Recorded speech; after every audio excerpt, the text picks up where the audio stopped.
Oke, Bapak Ibu semua, persiapkan diri Bapak Ibu semua. Sesi berikutnya kita akan masuk ke sharing session dan kita sudah kedatangan guest speaker yang sangat spesial di sini.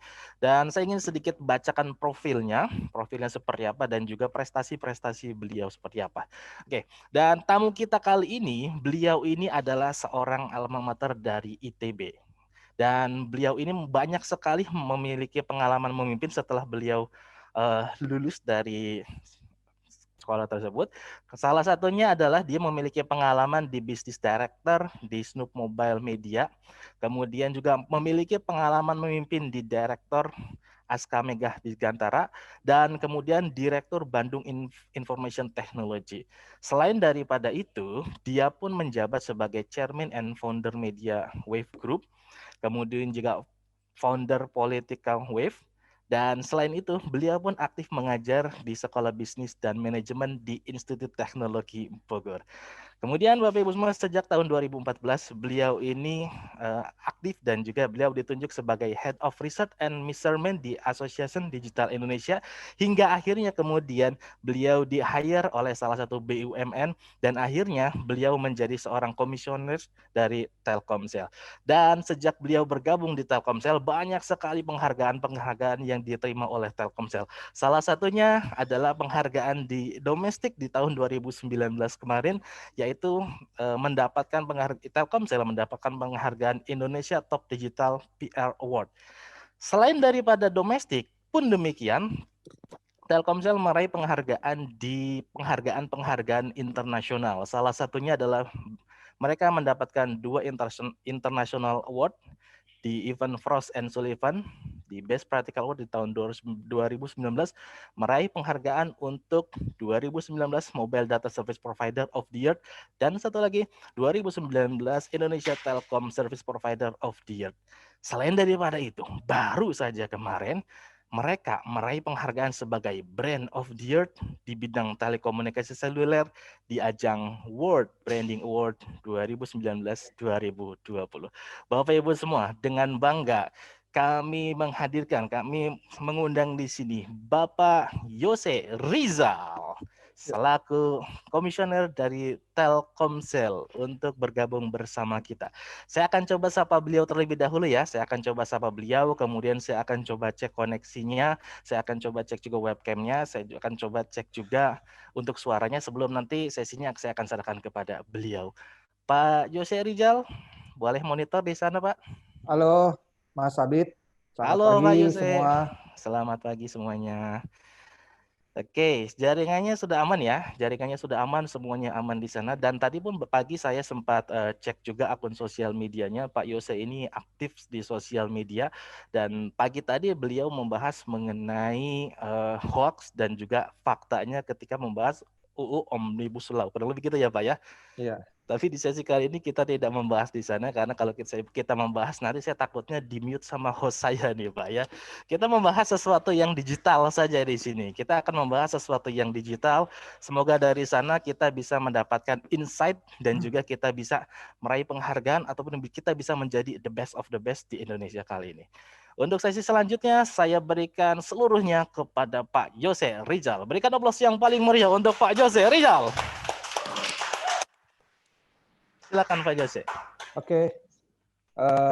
Selamat pagi. Assalamualaikum warahmatullahi wabarakatuh. Perkenalkan, nama saya Yose Rizal. Sebuah kehormatan buat saya diminta sharing tentang digital kepada teman-teman semua. Dan secara online pula. Jadi memang experience-nya ini bakal digital banget ya. Ini sesuatu yang kita harus hadapi dan kita harus prepare. Oke, untuk menyingkat waktu supaya nanti cukup waktu untuk tanya jawab, saya mungkin langsung share dulu materinya ya. Saya sudah dikasih akses untuk share? Sudah ya? Sudah.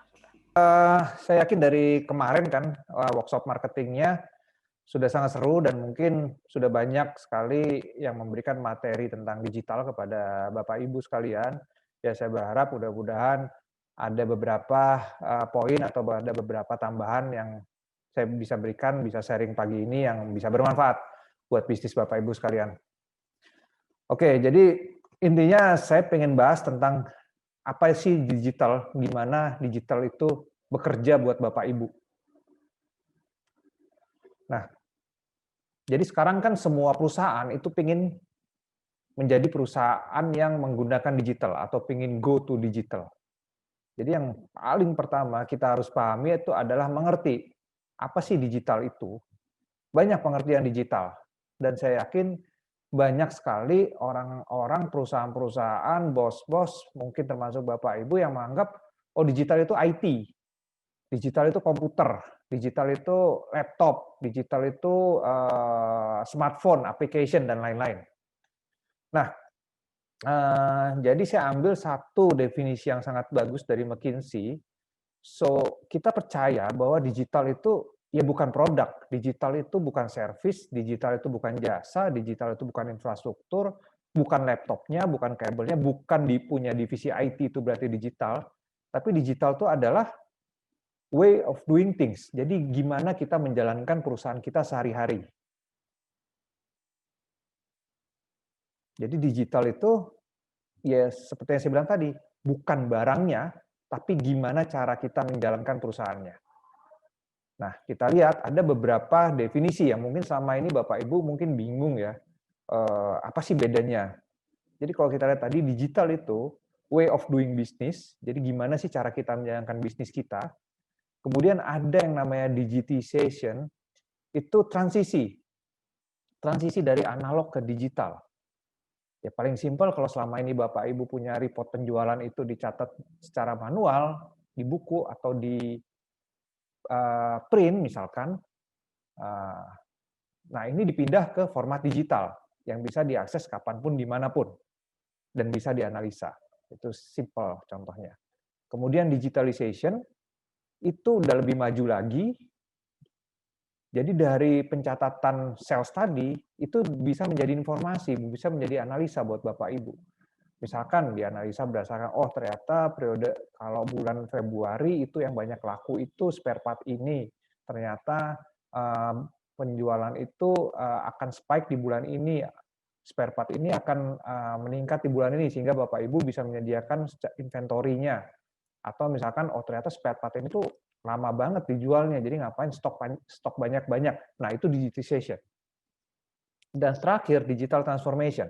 Digital transformation itu bagaimana dari semua proses digitalization itu kita bisa menciptakan satu bisnis konsep yang benar-benar baru buat perusahaan kita. Jadi bisnis prosesnya yang dirubah, baik internal maupun eksternal, bagaimana kita servicing our customer. Nah, ada beberapa hal yang kita harus consider kalau kita bicara digital. Yang pertama, kenapa sih kita harus masuk ke digital?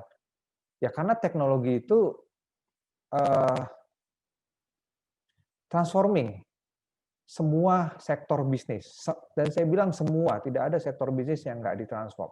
Jadi kalau Bapak Ibu merasa, oh saya kan jualan mobil, saya jualan spare part, jauh banget dong dari dunia digital. Nah itu karena berpikir digital itu adalah IT. Tapi tidak, digital itu adalah cara kita menjalankan bisnis kita. So, kalau kita, dan ini bisa mempermudah kalau kita bisa apply dengan benar. Jadi pertama, semua informasi di dunia ini kan sekarang sudah online. Kemudian dengan handphone, Bapak Ibu bisa menjangkau siapapun, dimanapun dan kapanpun. Jadi misalkan mau ada Zoom, mau ada meeting, kalau dulu kan ini kerasa banget kan di zaman pandemi kan. Kalau dulu meeting kita harus persiapan segala macam, susah untuk back to back meeting. Tadi saya baru beres meeting jam 10-an, saya bisa langsung gabung di sini. Kalau dulu sulit mungkin karena saya harus jalan dulu, kemudian masuk mobil, di jalan dan lain sebagainya. Nah, kemudian smartphone kita itu, asal Bapak Ibu tahu, itu tuh superkomputer sebetulnya. Jadi kalau saya nggak salah ya, 100 kali lebih cepat, lebih powerful daripada komputer yang menerbangkan roket ke bulan pada tahun 60-an dulu. Itu ada di handphone, di kantong kita sekarang. Jadi bisa dibayangkan betapa powerful, betapa banyak pekerjaan dan fungsi-fungsi yang bisa dihandle dari kantong kita. Nah, kemudian semua bisnis incumbent itu tuh sekarang sangat rapuh. terhadap kompetisi dan disrupsi. Ya, kita contohkan yang paling gampang dilihat ya mungkin taksi. Taksi nggak ada yang kebayang, Bluebird, Express, lain-lain gitu ya, bahwa suatu saat perusahaannya akan dikalahkan oleh aplikasi. Aplikasi yang perusahaan aplikasi. Perusahaan aplikasi yang bahkan nggak punya unit kendaraan sendiri gitu loh. Hotel, nggak ada yang bisa ngebayangin bahwa pengusaha hotel, grup Marriott lah, name it lah, Marriott, Aston, Accor, dan lain-lain, mereka nggak kebayang bahwa someday valuasi mereka itu akan kalah sama Agoda, kalah sama Airbnb, perusahaan yang nggak punya, bahkan nggak punya hotel, bahkan nggak punya satu unit kamar pun mereka nggak punya gitu loh, boro-boro punya hotel. Atau kita bicara industri mobil, kalau Bapak Ibu-Ibu ikutin berita sekitar beberapa minggu yang lalu, perusahaan mobil dengan valuasi terbesar di dunia itu adalah Tesla, perusahaan teknologi. Itu jauh valuasinya dibandingkan Toyota, dibandingkan Ford, dan lain sebagainya. Jadi, yaitu disruptif ke industri kita, itu nggak bisa kita hindari. Dan semuanya itu akan berubah dengan cepat. Jadi asumsi-asumsi yang mungkin kita buat 2-3 tahun yang lalu, ya sekarang nggak valid. Apalagi sekarang dengan kasus pandemi COVID. Ini ada satu disruptif yang ya tidak ada orang yang bisa menduga sama sekali. Bisnis plan kita 2019 ya nggak relevan kan dipakai di 2020. Target-target sales nggak tercapai. Kemudian gimana marketing program kita juga nggak bisa dijalankan dengan COVID ini. So, memang kita harus segera berubah cepat. Ya, COVID contoh ekstrim, tapi banyak contoh lainnya yang juga bikin bisnis plan kita pun kadang-kadang dalam setahun kita harus review 2-3 kali untuk menyesuaikan dengan kondisi. Karena apa? Karena transformasi itu berubahnya cepat sekali.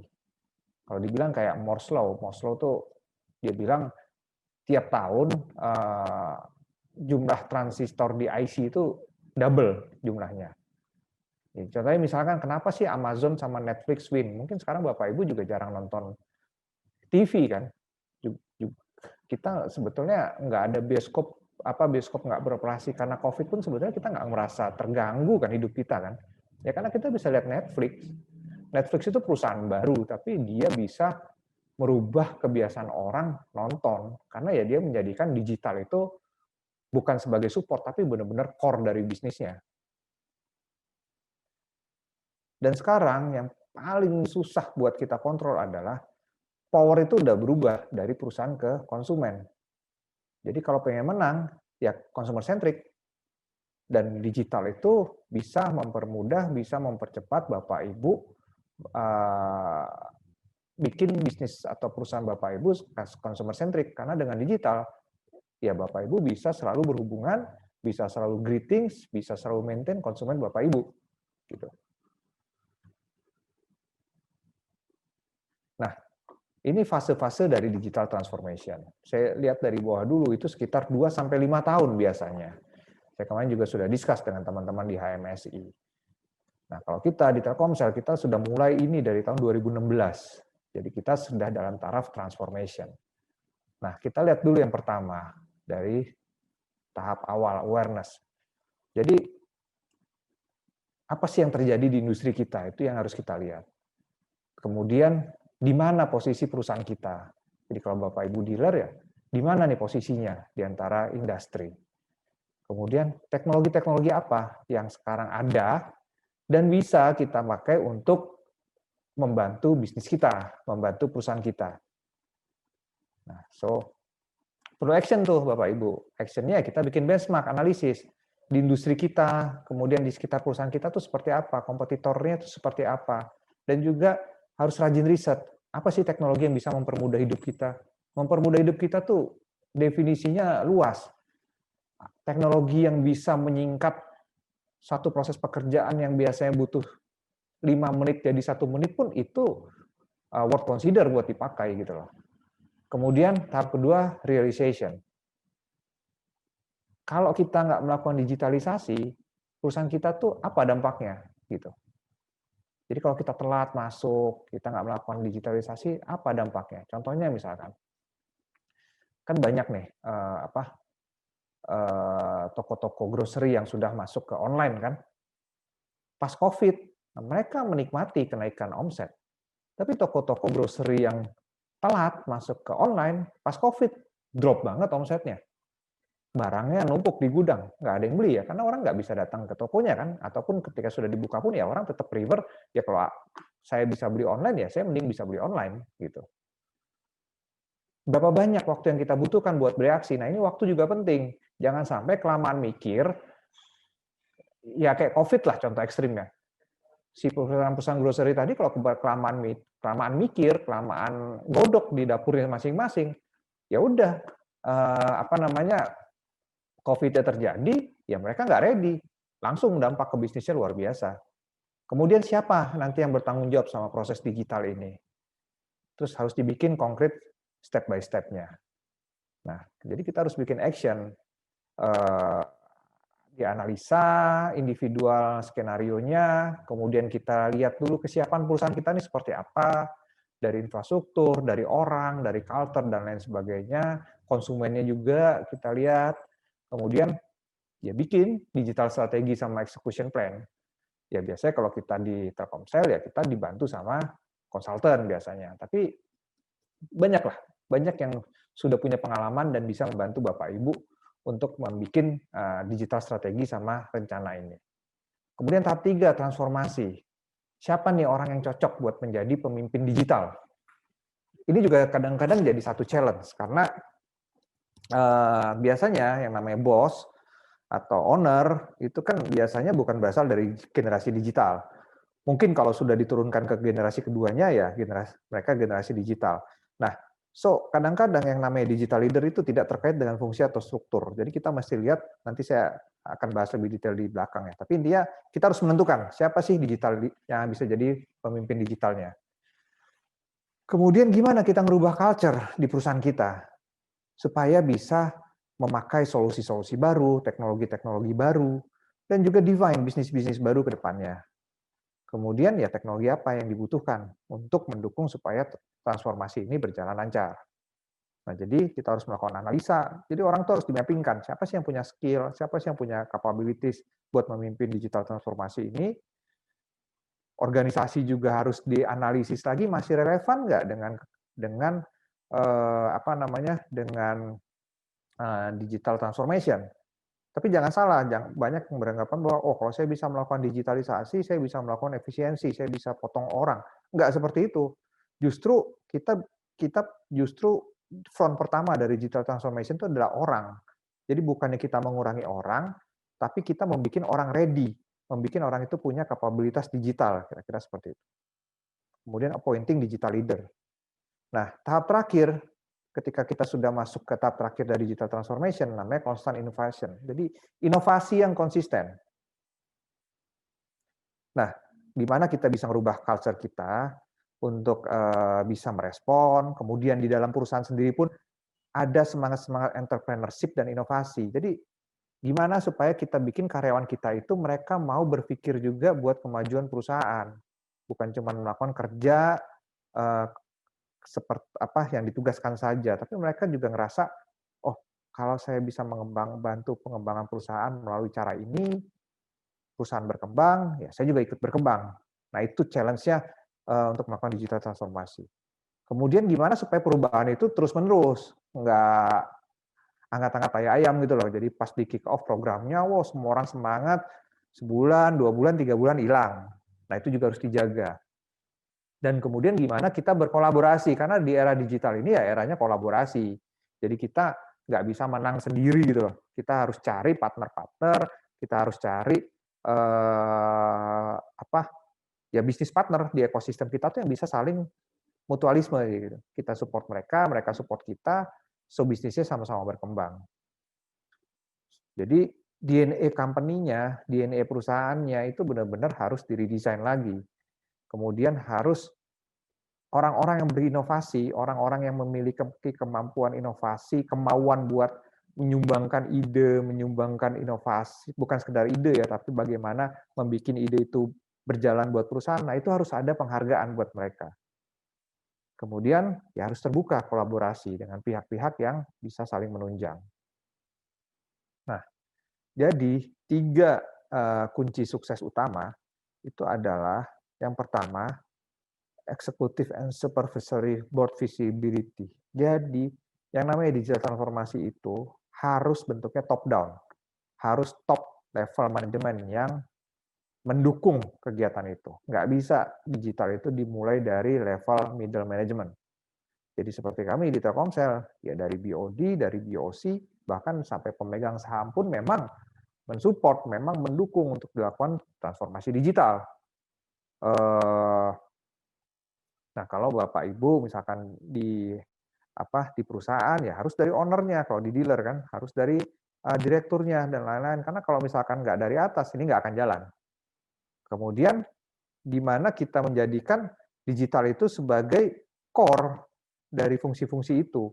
Jadi bukan digital itu hanya bicara supporting system, supporting bahkan hanya bicara supporting teknologi, tapi memang di semua bisnis itu harus jadi digital. Jadi bukan hanya di IT-nya saja yang digitalisasi, tapi juga di bagian marketing juga jadi dibikin digital, di bagian sales juga dibikin digital, bahkan di finance pun dibikin digital. Dan yang paling utama adalah tetap bahwa kegiatan-kegiatan itu harus dikontrol secara finance. Jadi ada P&L kontrol yang jelas. Jadi tujuan-tujuannya itu harus jelas gitu. Nah, jadi apa yang harus dilakukan? Ini kira-kira yang Bapak Ibu harus lakukan untuk supaya digital transformasi bisa berjalan dengan benar. Yang pertama kita tuh harus bisa menemukan siapa sih leaders-nya yang untuk memimpin company ini berubah, bertransformasi ke era digital. Jadi fokus ke orang. Nah, digital leaders ini not necessary ditetapkan berdasarkan struktur. Karena yang saya bilang tadi, kadang-kadang yang namanya pemimpin ya mungkin bukan berasal dari generasi digital yang sekarang gitu ya. Kalau sudah berasal dari generasi digital ya lebih bagus lagi. Berarti digital transformasi bisa lebih cepat. Nah, kita harus temukan nih, siapa sih talent-talent digital di perusahaan saya, di perusahaan Bapak Ibu. Nah, mereka yang dikasih bolanya untuk memimpin ini gitu loh. Dan orang-orang ini harus yang punya impact gede. Jadi Bapak Ibu tahu kan, pasti kan di tiap organisasi kan Bapak Ibu bisa mengidentify kan, siapa sih influencernya, siapa sih yang bisa mempengaruhi orang di sini dengan baik. Tentunya mempengaruhi dengan baik ya, bukan mempengaruhi ke arah yang buruk gitu loh. Nah, temukan orang itu, ya tunjuk dia sebagai pemimpin transformasi digital ini. Jadi harus benar-benar mengorganize perusahaan itu dengan orang-orang yang punya impact yang besar. Orang-orang yang berani bikin keputusan yang nggak populer. Karena ya kita harus ingat ketika kita mau berubah, pasti banyak orang yang comfort zone-nya terganggu kan. Banyak orang yang ngerasa, oh ngapain dirubah? Ini kan udah enak, kita kan market leader. Contohnya misalkan kayak di Telkomsel. Telkomsel kan nomor 1 telco di Indonesia kan. Dari revenue, dari EBITDA, dari net margin kita jauh di atas kompetitor kita. Dari jumlah pelanggan kita jauh di atas kompetitor kita. Jadi kalau kita mau comfort zone ya mungkin buat sebagian orang ya bisa-bisa aja. Tapi kita tahu bahwa kalau kita nggak berubah, kita akan keburu disrupt dari luar. Salah satu contoh disrupt yang nyata tuh kan kalau di industri telco kan adalah ya sekarang Bapak Ibu dulu mungkin 5-6 tahun yang lalu masih biasa kalau mau nelpon pakai telepon biasa kan. Kemudian kalau mau ngirim pesan pakai SMS. Nah, kalau sekarang kan jarang banget kan orang nelpon pakai WhatsApp call. Kemudian kalau mau teks dia harus orang pakai WhatsApp. Jadi jadi kita harus menemukan orang-orang yang berani shaking comfort zone ini gitu loh. Yang nggak mau lama-lama di comfort zone karena dia tahu kalau kita terlalu lama nyaman-nyaman ya, soon or later ancaman itu akan datang. Nah, kemudian harus siap-siap untuk berubah bisnis plan, Bapak Ibu. Jadi kita di Telkomsel tuh dalam setahun tuh bisa berapa kali kita review. Jadi boro-boro bisa bikin rencana panjang 5 tahun, oke lah kita punya gitu ya sebagai umbrella. Tapi ya jangan ragu, jangan resisten buat stay di situ gitu loh, buat tidak berani, tidak mau mereview itu, karena perubahannya terlalu cepat untuk kita nggak review. Kemudian uh, minta orang-orang itu untuk terus melakukan inovasi. Nah ini juga penting nih Bapak Ibu, ini yang nggak semua perusahaan berani memiliki mindset ini. If they fail, you can learn fast from them. Jadi biarin orang berani buat inovasi, biarin orang berani gagal. Loh kok berani gagal Pak? Ya karena emang semua yang kita lakukan udah pasti udah dipastikan akan berhasil. Kan enggak juga kan?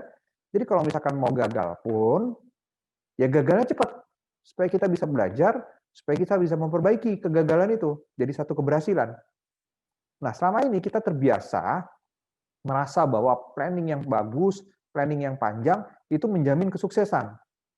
Tapi ingat, sekarang faktornya tidak hanya internal, eksternal. Jadi Bapak Ibu mungkin punya rencana, mungkin di awal tahun di Q1 rencana itu bagus gitu ya, digodok panjang, bentuk tim besar segala macam, baru bisa di launching misalkan 6 bulan berikutnya atau misalkan 9 di Q4 misalkan. Nah, Bapak Ibu nggak sadar, ternyata kompetitor sudah keluar di Q2. Gitu. Jadi rencananya udah nggak relevan. Nah, kita sekarang itu speed itu sangat menentukan. Jadi kalau mau gagal pun gagal cepat, sehingga bisa diperbaiki. Prinsipnya begitu. Terus harus berpikir ya, jangan berpikir sempit, berpikirnya luas gitu. Karena ya dengan digital ini ya anything jadi possible kan. Coba misalkan pandemi ini terjadi, misalkan COVID ini terjadi 10 tahun yang lalu. Kebayang nggak Bapak Ibu pusingnya manage kantor? Tanpa Zoom, tanpa WhatsApp, tanpa sosial media buat doing marketing dan lain-lain. Nah, dengan digital ini jadi lebih banyak hal yang tadinya kita pikir impossible, ya jadi possible kan sekarang.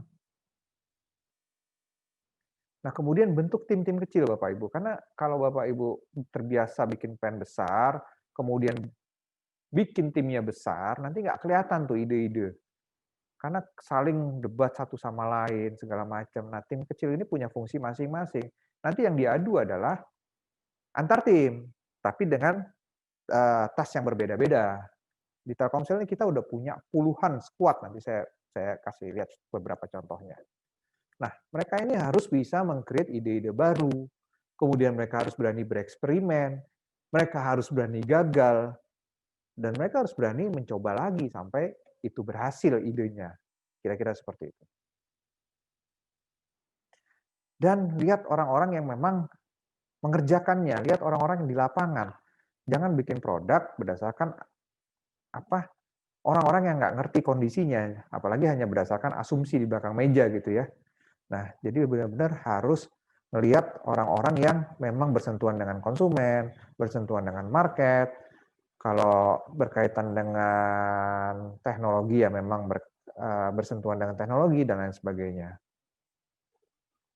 Nah, jadi digital transformasi ini memang maksa kita Bapak Ibu. So it's not the end of the world, but we need to change. Kapan sih pandemi ini akan selesai nggak sih Pak? Saya yakin sih akan selesai. Wong tahun 1918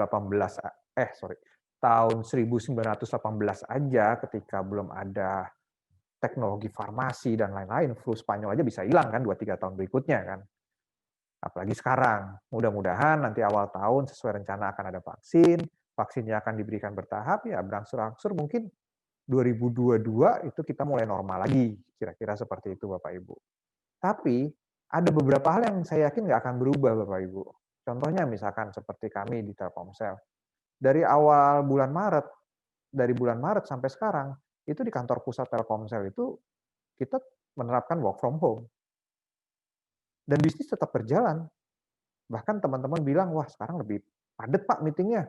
Kalau dulu kan banyak waktu di antara meeting, kita harus ketemu klien, di jalan, segala macam. Sekarang benar-benar back to back meeting.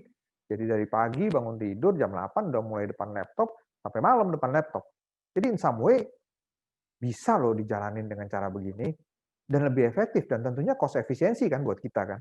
Jadi saya yakin setelah pandemi ini selesai pun banyak kebiasaan-kebiasaan yang dirasakan produktif, banyak kebiasaan-kebiasaan yang dirasakan efektif akan tetap dipertahankan sama orang, sama perusahaan. Jadi Bapak Ibu jangan berasumsi bahwa setelah pandemi COVID semua itu akan balik ke kondisi seperti sebelum pandemi. Saya yakin tidak. Hal-hal yang ini dengan melakukan cost efisiensi tapi perusahaan tetap bisa jalan, ya kalau bottom line-nya tetap kita bisa tekan tapi top line-nya terjaga bahkan meningkat, ya why not kan? Nah, saya yakin hal-hal itu tetap akan berjalan setelah COVID pun. Nah, jadi kita bicara misalkan Bapak Ibu bisnisnya either B2B atau B2C gitu ya. Nah, ada beberapa hal yang memang harus dilakukan di era COVID ini. Ada yang sifatnya immediate, ada yang sifatnya sustain atau longer term impact seperti yang saya bilang tadi. Nah, immediate itu ya harus respon cepat terhadap kondisi ini. Jadi kita harus terbiasa memberikan informasi kepada customer secara cepat. Karena sekarang customer kalau saya hubungi lewat WhatsApp ya harus segera direspon gitu kan. Kalau saya harus hubungi lewat telepon ya harus segera direspon. Kemudian segera shift, segera geser channel communication itu ke digital. Jadi kalau dulu mungkin karena Telkomsel juga kita punya, Hino kan punya jaringan distribusi yang sangat luas di seluruh Indonesia. Telkomsel juga kita punya jaringan distribusi yang sangat luas, Bapak Ibu. Kita punya 400 ribuan outlet di seluruh Indonesia yang biasanya kita visit secara fisik kan. Nah sekarang dengan pandemi kan tidak bisa. Jadi kita harus geser itu ke channel digital. Memang sales kita di traditional channel itu menurun, tapi sales kita di digital channel itu meningkat, berakselerasi cepat sekali. Dan kita harus monitor sama reprioritize kegiatan-kegiatan sales, liquidity, supply, sama service, sama kemudian timnya itu memang tim Bapak Ibu nih harus dipersenjatai dengan tools-tools untuk jualan digital, untuk melakukan marketing digital gitu kan. Kemudian ya kita harus berani revisit bisnis plan kita, karena ini kan sudah masuk bulan ke-7 ya, rasa-rasanya kan harus bisnis plan-nya pun sudah harus sangat disesuaikan. Nggak boleh kita tetap kekeh nggak mau merubah bisnis plan kita. Kemudian kita lihat pipeline-pipeline sama perjanjian-perjanjian yang beresiko karena COVID ini. Kemudian kita harus review sales team-nya. Ya artinya ya kita harus bikin sales team kita punya kapabilitas digital. Dan mereka harus mau berubah ke arah sana gitu loh. Kemudian benar-benar yang namanya revisit customer, sama kita harus bikin prioritas by segment, dan jangan lupa tetap scan landscape kompetisinya untuk melihat ada peluang di mana. Terus kemudian tahap ketiga tuh reimagine, jadi kita harus taruh nih fondasi, supaya kita bisa dapetin momentum lagi. Jadi strategi go to market kita ya harus didigitalisasi. Manual proses itu harus digeser ke digital. Termasuk juga kalau misalkan ternyata digital itu bisa kasih kita efisiensi, ya tentunya kita bisa update juga offering sama pricing kita kan.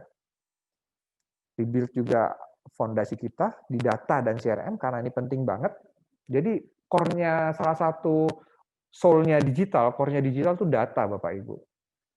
Data dan customer relationship manager. Jadi tanpa ini akan sulit melakukan perubahan ke digital. Jadi Bapak Ibu harus mulai sangat concern dengan data dan CRM.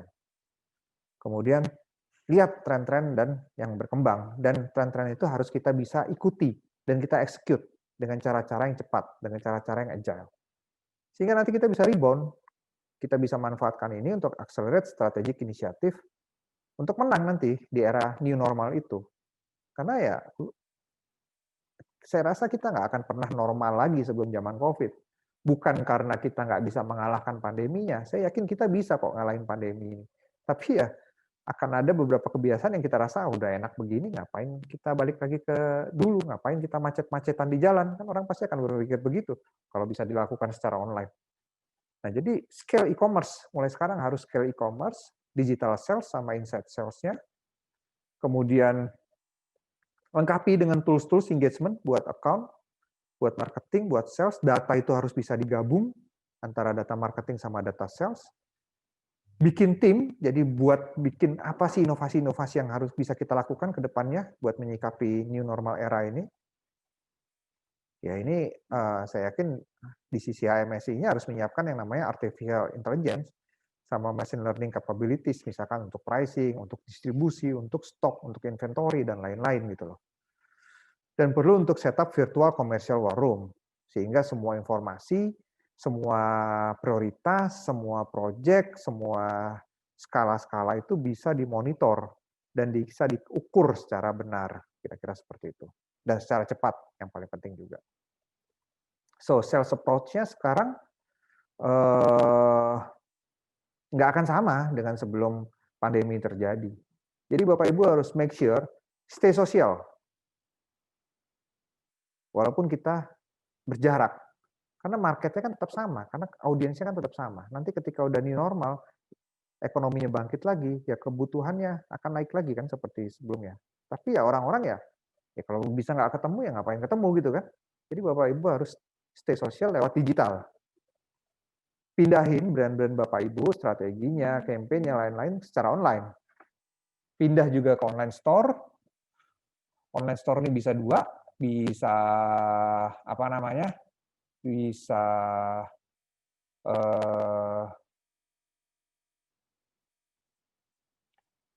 bisa masuk ke online store yang sudah ada, seperti Tokopedia dan lain-lain, atau mungkin ya bisa bikin sendiri juga.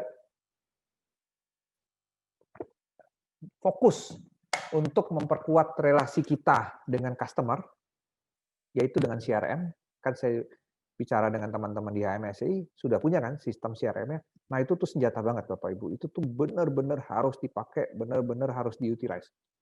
Bahkan kalau Bapak Ibu ngerasa, oh saya butuhnya CRM yang seperti ini outputnya, atau misalkan kalau Bapak Ibu owner, oh ini terlalu banyak nih data yang harus saya lihat, bisa nggak difokuskan kepada key information aja, sampaikan aja ke teman-teman di AMSI. Karena ini yang akan jadi senjata buat Bapak Ibu menang nanti. Karena dia untuk memperkuat relasi dengan customer. Bimingle, jadi harus akrab dengan sosial media. Nah, kalau di sosial media itu harus discuss lagi gimana strateginya, karena di sosial media tuh kalau postingan Bapak Ibu isinya hard sales terus ya orang juga akan bosen kan. Nah, tapi juga harus banyak memberikan manfaat, tips, trik, kemudian informasi tentang sales, diskon, dan lain-lain lah. Dan juga manfaatkan channel-channel seperti email, atau chat apps, WhatsApp, Line, FB Messenger, dan lain-lain. Nah, ini kira-kira beberapa benefit dari CRM system. Yang pertama, jelas bahwa kita jadi lebih dekat, kita tahu kebutuhan customer, kita tahu kapan customer kita butuh kita tahu gimana, dan memungkinkan untuk melakukan upselling dan lain-lain. Kemudian ini juga bisa jadi ukuran KPI, karena semuanya basis on data, dan itu bisa dimonitor secara tepat. Kemudian semua isu juga bisa di-identify dengan cepat. CRM itu juga bisa jadi sarana promosi, karena kalau basis aplikasi Bapak bisa tempelin dengan marketing message dan lain-lain. Dan bahkan nanti pun ya bisa sebagai payment instrumen, jadi transaksi itu bisa disatukan dengan CRM itu. Jadi kebayang kalau Bapak Ibu pemilik dealer, tiap pagi atau tiap sore ya tinggal buka di aplikasi, Bapak tinggal lihat performance dari perusahaan Bapak seperti apa, berapa penjualannya, berapa spare part yang terjual, unit yang terjual, customer yang komplain, dan lain sebagainya, itu bisa dilihat hanya melalui aplikasi. Jadi ibaratnya tanpa harus ke kantor pun ya kita tetap tahu what happen di kantor kita kan, kita tetap tahu semua hal yang terjadi di situ. Dan yang paling penting adalah kita bisa menservis customer secara jauh lebih baik dengan CRM ini. Nah, jadi ini yang tadi saya jelaskan. Yang pertama tuh improve informational organization. Jadi kita tahu tentang konsumen kita sehingga kita bisa memprovide mereka dengan experience yang lebih baik. Kemudian juga meningkatkan komunikasi karena ya kita tahu data customer kita di aplikasi itu gitu loh. Kita tahu Bapak ini kapan terakhir servis, kapan spare part-nya harus ganti, dan lain sebagainya. Bahkan kita tahu, oh biasanya di bulan ini dia akan karena industrinya memang biasanya sifatnya seasonal, sehingga kita bisa tawarkan kendaraan baru dan lain sebagainya. Kemudian kita bisa improve customer service, karena kita tahu kan semua data pembelian dia, preferensinya, kalau dia punya masalah, kalau dia punya komplain pun ada di CRM itu, dan juga bisa menjadi mengotomasi tugas-tugas harian buat karyawan kita gitu loh, melalui CRM itu, sehingga akan tercapai efisiensi di semua bagian, baik dari sales, marketing, service, dan lain-lain. Nah, ujungnya Bapak Ibu, HMSI maupun dealer akan punya data yang bisa dianalisa, sehingga bisa bikin rencana. So, biasakan bahwa ya nanti semua bisnis plan yang dibikin itu berdasarkan data dan informasi tersebut gitu loh. Ya ini yang tadi saya bilang, jadi dengan semua jaringan ini akan punya channel distribusi untuk touch customer gitu kan. Nah sekarang itu harus dirubah juga secara digital, cara-cara untuk berhubungan dengan customer-nya. Dan jangan lupa Bapak Ibu selalu perhatikan kompetitor kalau di era digital, karena we never know apa yang lagi digodok di dapur kompetitor itu kita nggak pernah tahu. Jadi jangan kita hanya fokus sama rencana-rencana kita sendiri, tapi kita juga harus selalu perhatikan apa yang terjadi di market, apa yang terjadi di kompetitor. Sehingga hal-hal seperti social media monitoring, media intelligence, dan lain-lain, itu sebaiknya punya, karena itu yang akan ngasih early alert, itu yang akan ngasih awareness ke Bapak Ibu apa yang terjadi sih di industri ini gitu.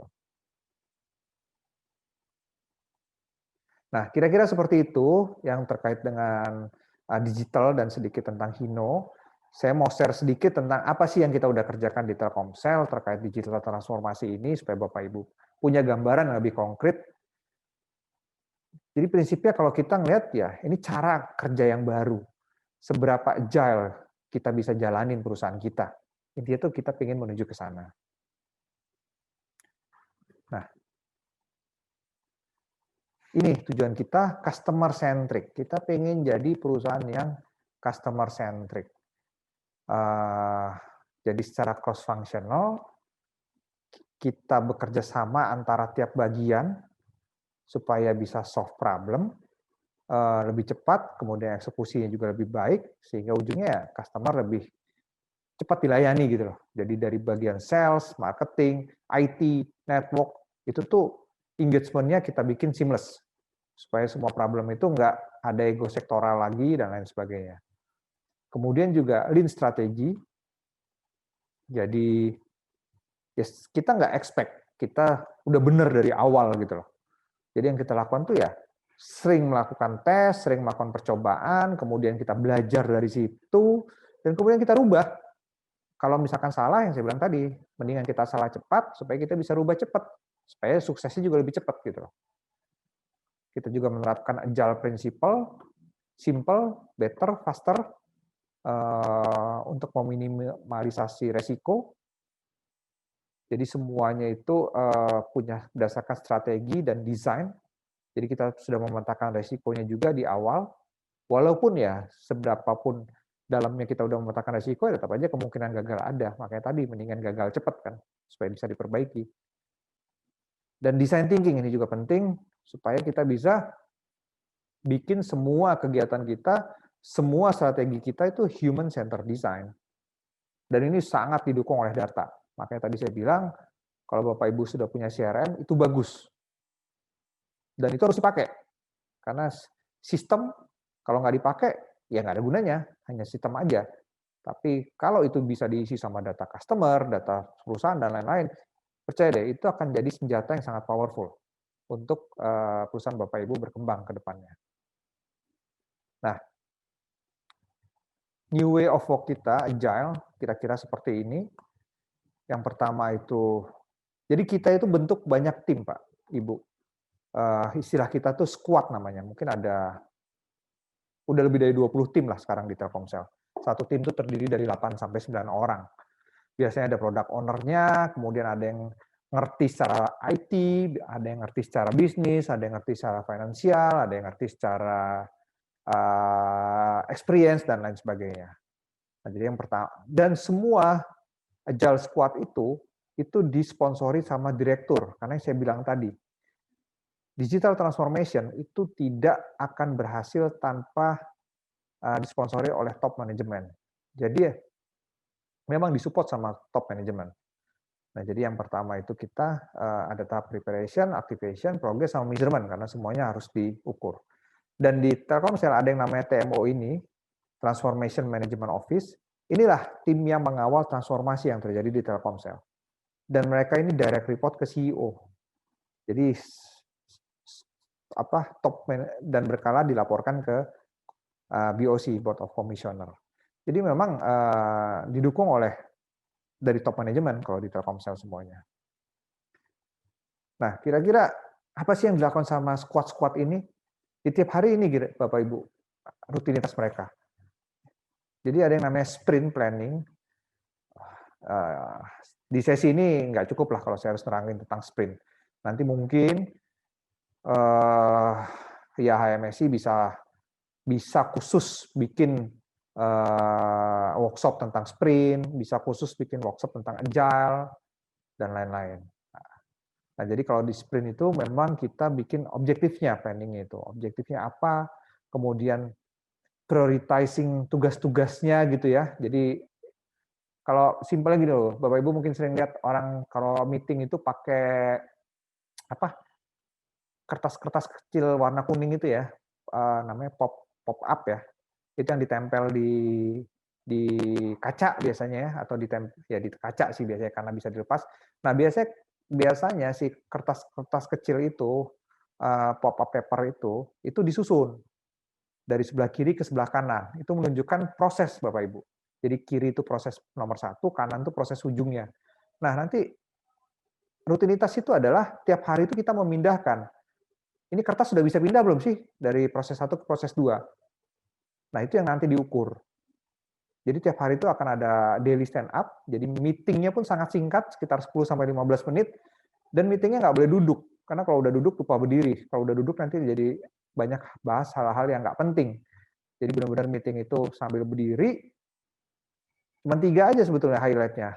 Kemarin tuh progresnya gimana, nah itu pindahin tuh kertasnya, kertas yang udah bisa pindah tuh pindah ke bagian berikutnya.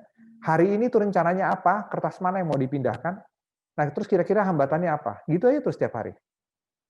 Nah di kita juga ada coachingnya, karena Agile ini kan sesuatu yang baru buat Telkomsel, jadi jangan ragu untuk invite pihak luar, Bapak Ibu ya, terutama yang di HMSI ya, karena ya ini banyak kapabilitas baru yang kita nggak punya gitu loh sebelumnya. Seperti misalkan di Telkomsel kan sebelumnya kita telco. Nah, kenapa kita melakukan ini? Karena kita ingin jadi digital telco. Karena kita tidak hanya ingin, ya dulu bisnis kita jualan pulsa ke orang. Sekarang bisnis kita jual service-service digital. Tidak hanya ke orang, tapi juga ke perusahaan. Kita punya bisnis film juga. Bapak Ibu mungkin tahu yang namanya Maxstream ya. Kita punya bisnis game. Ada yang namanya dunia games.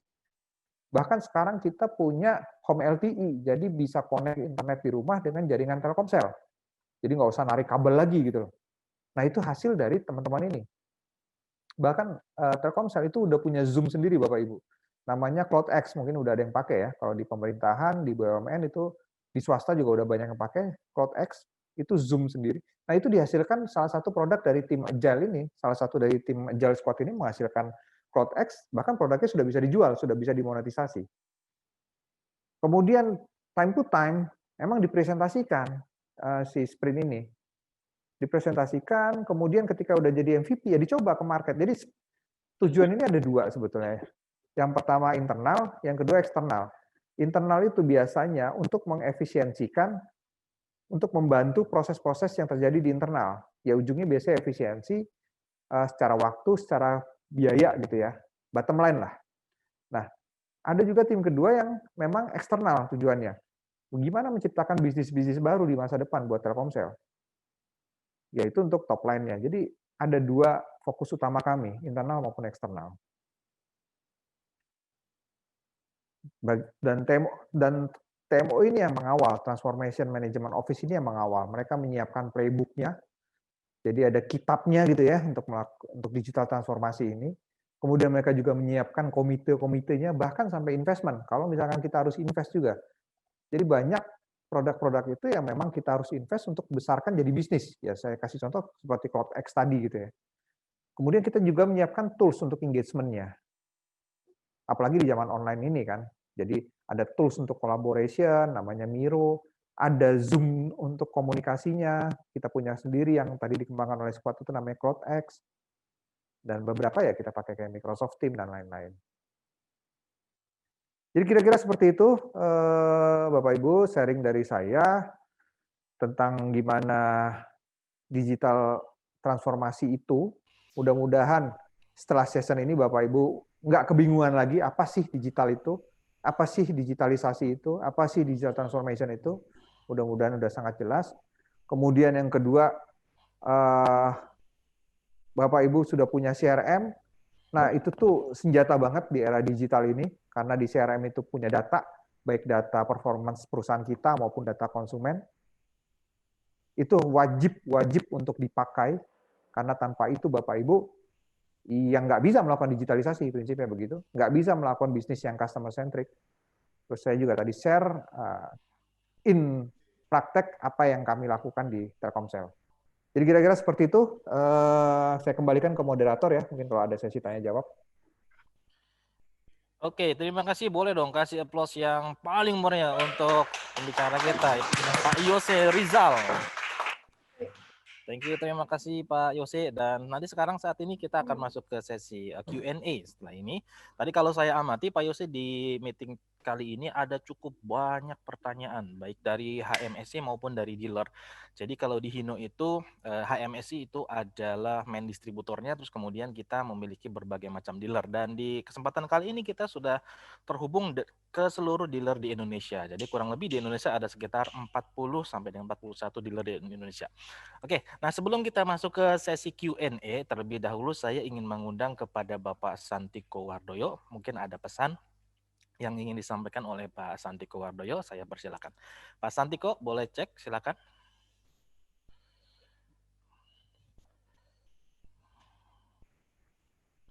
Oke. Oke, cek. Halo. Ya, silakan Pak Halo. Santiko. Halo Pak, silakan Pak. Ya. Thank you Pak Yose, bagus sekali. Ya, jadi ini mungkin bisa jadi gambaran lah ya untuk masukan dari rekan-rekan kita seluruh Indonesia. Semoga saya setuju bahwa dengan adanya perubahan pandemi ini semuanya tidak akan bisa balik seperti sebelum pandemi, tapi akan ada perubahan. Nah, kita harus bisa berubah. Jadi saya rasa saya nggak panjang lebar lagi. Terima kasih Pak Yose. Semoga ini bisa sangat-sangat berguna bagi kita. Dan rasanya apa yang tadi dibicarakan hampir-hampir di kita juga ada CRM, sistem kita juga mulai bergerak dengan sistem ya, manajemen sistem, dan juga online penjualan online kita baik dari unit maupun spare part juga kita sudah mulai lewat online. Jadi saya rasa ini nanti tolong dari tim Pak Peter bisa disummary-in, mungkin kita bisa pelajarin lebih dalam lagi. Saya rasa itu, tolong mungkin kalau ada teman-teman yang mau bertanya, tolong dikasih waktu seluas-luasnya. Terima kasih. Thank you Pak Yose. Oke, terima kasih Pak Santiko. Jangan lupa Pak, Telkom pakai Hino Pak ya. Siap.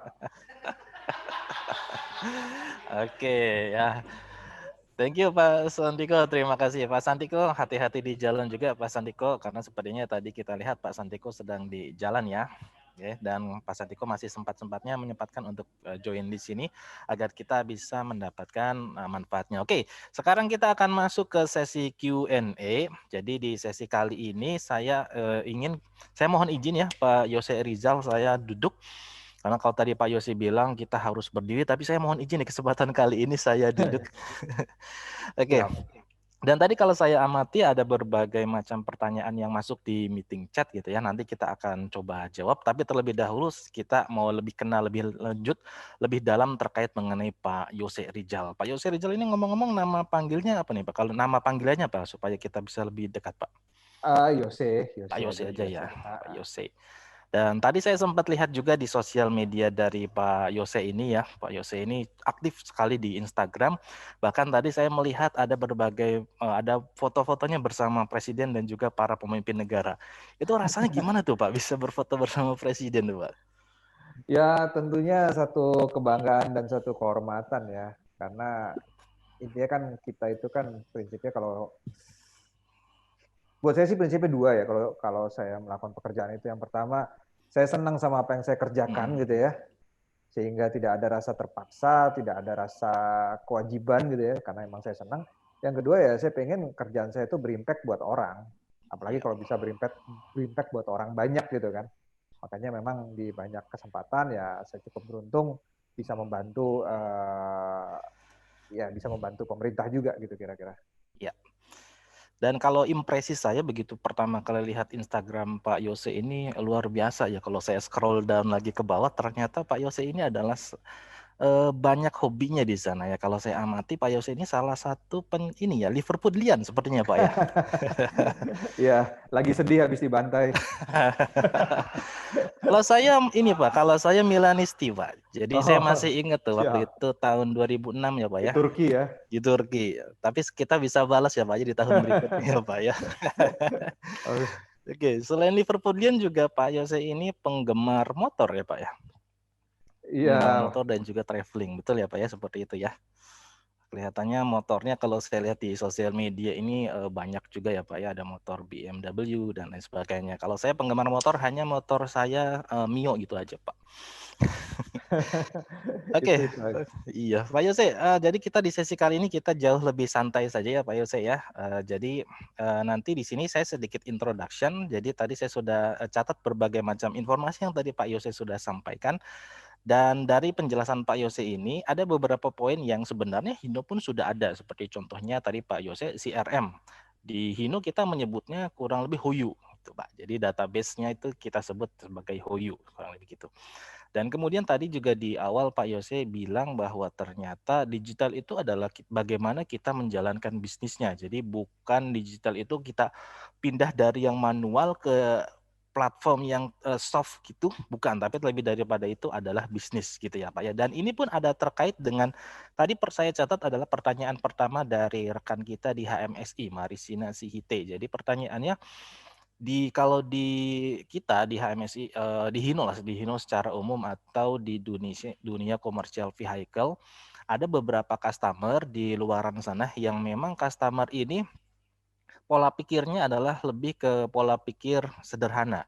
Jadi ya kalau bisnis saya sudah bisa berjalan seperti ini, ngapain saya pindah ke digital gitu Pak. Nah, Pak Yose ada saran nggak supaya kita bisa men-shifting dari customer yang pola pikirnya seperti itu dan kita bisa arahkan ke digital supaya kita pun bisa dapat data-datanya. Iya. Langsung aja ya. Ya, silakan Pak. Takutnya kalau apa di-compile dulu takut lupa. Jadi kalau menurut saya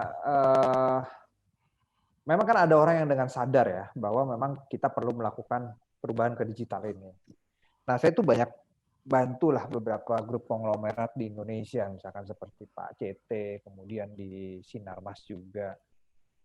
Dan nggak gampang memang, apalagi kalau kita bicara grup besar gitu ya, yang terdiri dari berbagai bisnis, untuk melakukan digital transformasi. Makanya kan saya suka bercandanya, ternyata bukan CEO, bukan CTO, bukan COO, bukan CMO yang bisa maksa perusahaan itu melakukan digital transformasi, tapi COVID, COVID, ya kan, yang bisa memaksa kita melakukan perubahan digital.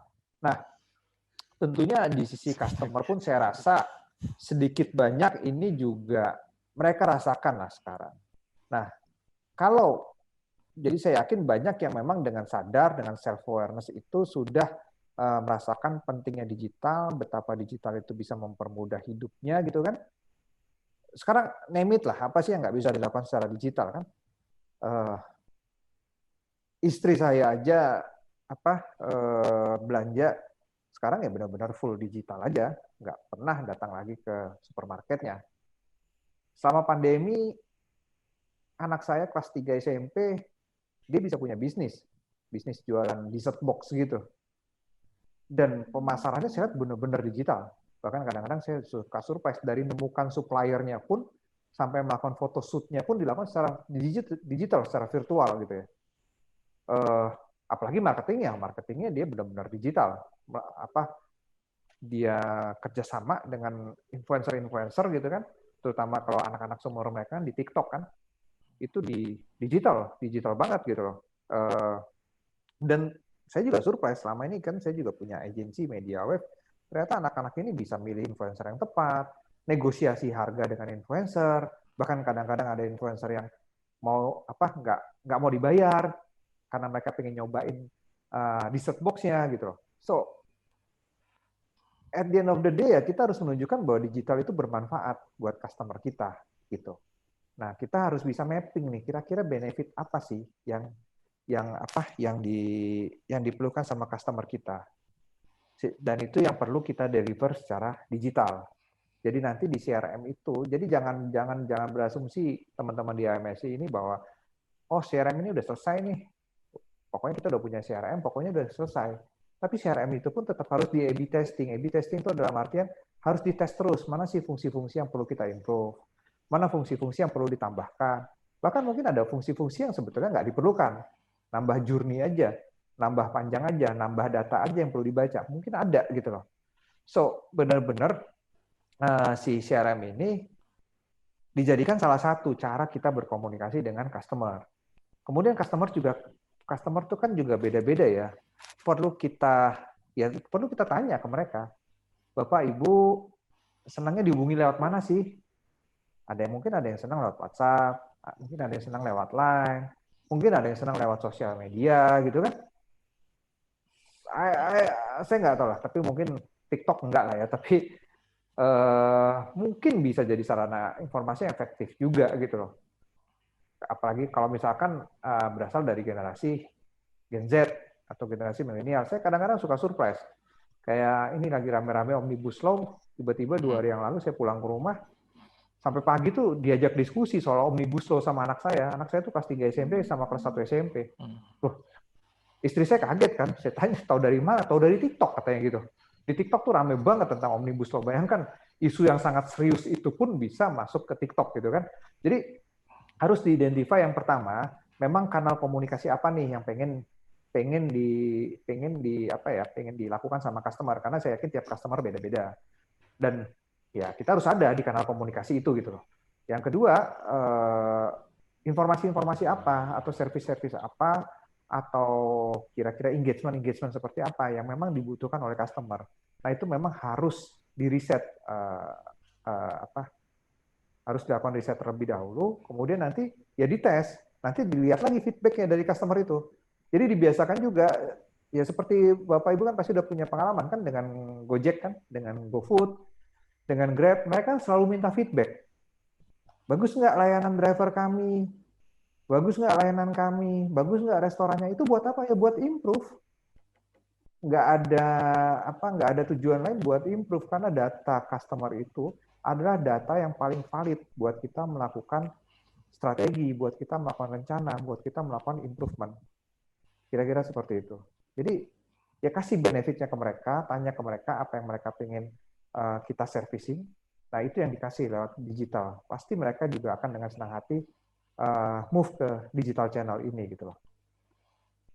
Oke, jadi ini pun sebenarnya terkait dengan how-nya. Jadi kalau tadi kan kita tahu bahwa ternyata kenapa sih kita harus shifting ke digital, bahwa ya kita digital itu bukan hanya memindahkan data saja dari yang keras, dari yang berfisik menjadi yang data yang soft, tapi lebih kepada bisnis. Tapi kemudian juga ada how-nya gitu ya Pak ya. Dan tadi saya pun mencatat how-nya salah satunya untuk digitalisasi ini adalah kita start from kita cari influencernya gitu ya, agar dari yang tadi customer itu adalah yang customer ini sifatnya dia tidak mau tahu untuk urusan digital sampai dia mau tahu ke urusan digital. Jadi kurang lebih gitu ya Pak ya. Dan di sini pun sepertinya akan ada kolaborasi, betul ya Pak ya.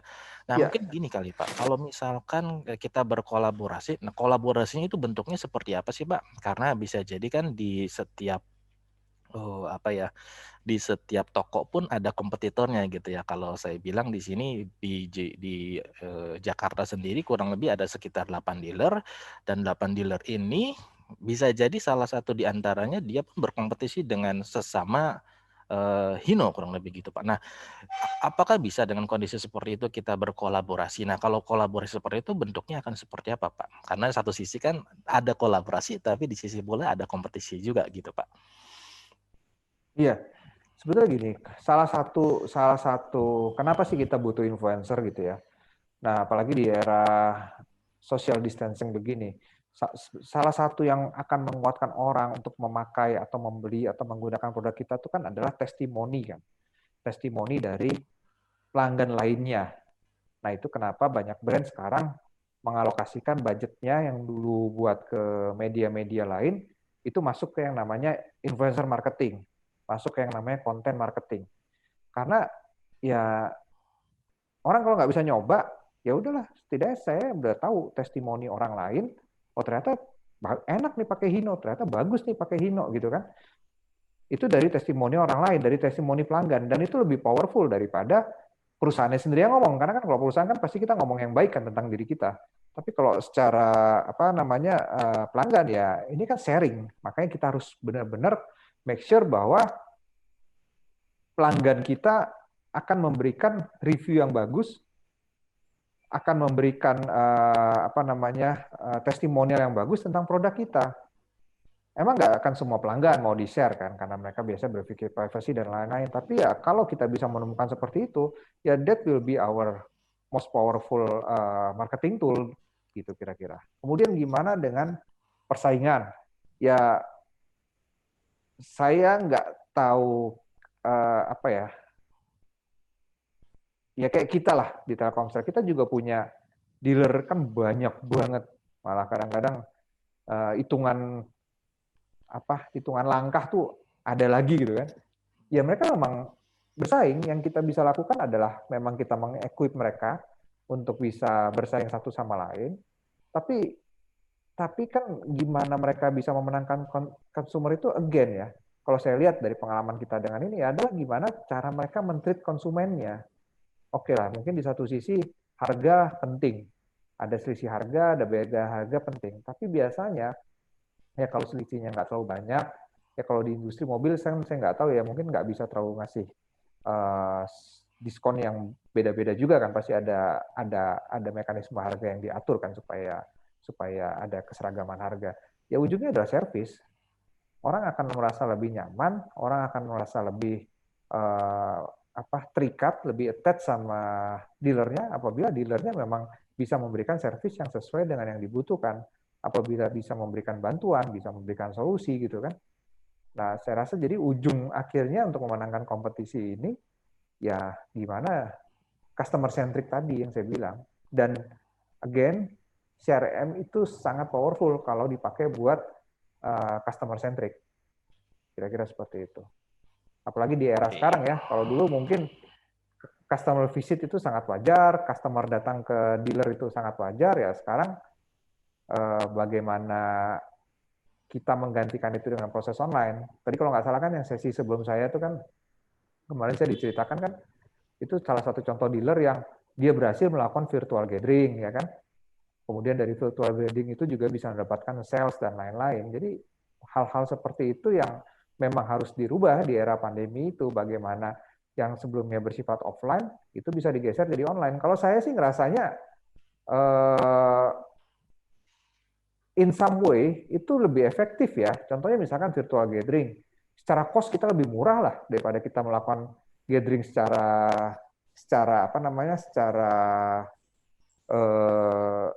fisik ya. Nah, contohnya kayak workshop gini lah. Mungkin tahun lalu kan workshopnya dilakukan secara fisik kan, pasti secara cost, secara waktu, secara biaya, secara banyak hal lain ya lebih tinggi. Tapi kan ujungnya selama kita make sure bahwa message-nya tersampaikan, pesannya tersampaikan, ilmu-ilmunya, knowledge-nya tersampaikan, ya resultnya kan sama aja kan. Nah itu juga kita terapkan juga kepada customer kita gitu kira-kira. Oke, kurang lebih seperti itu. Itu kira-kira Mas. Siap, terima kasih Pak. Jadi artinya di sini pun bentuk kolaborasinya sendiri itu bentuk kolaborasi yang bisa dikatakan lintas industri gitu ya Pak ya. Ya, kalau tadi saya amati, contohnya kalau di Hino kan kita memang sudah bekerja sama dengan Tokopedia, terus kemudian kita juga dengan platform-platform lainnya, kurang lebih seperti itu. Oke, Pak Yose, sekarang kita coba jawab pertanyaan dari peserta secara langsung ya Pak ya. Jadi silakan Bapak Ibu semua boleh klik tombol raise hand terlebih dahulu supaya kita bisa mendengarkan pertanyaannya secara langsung seperti itu. Oke, kita sambil menunggu, silakan Bapak Ibu semua boleh klik tombol raise hand, nanti kemudian kita berikan kesempatan untuk bisa kita jawab secara langsung. Oke, sambil menunggu, tadi saya mencatat ada berbagai macam pertanyaan juga, dan salah satunya ini pertanyaan yang menarik Pak, sebentar.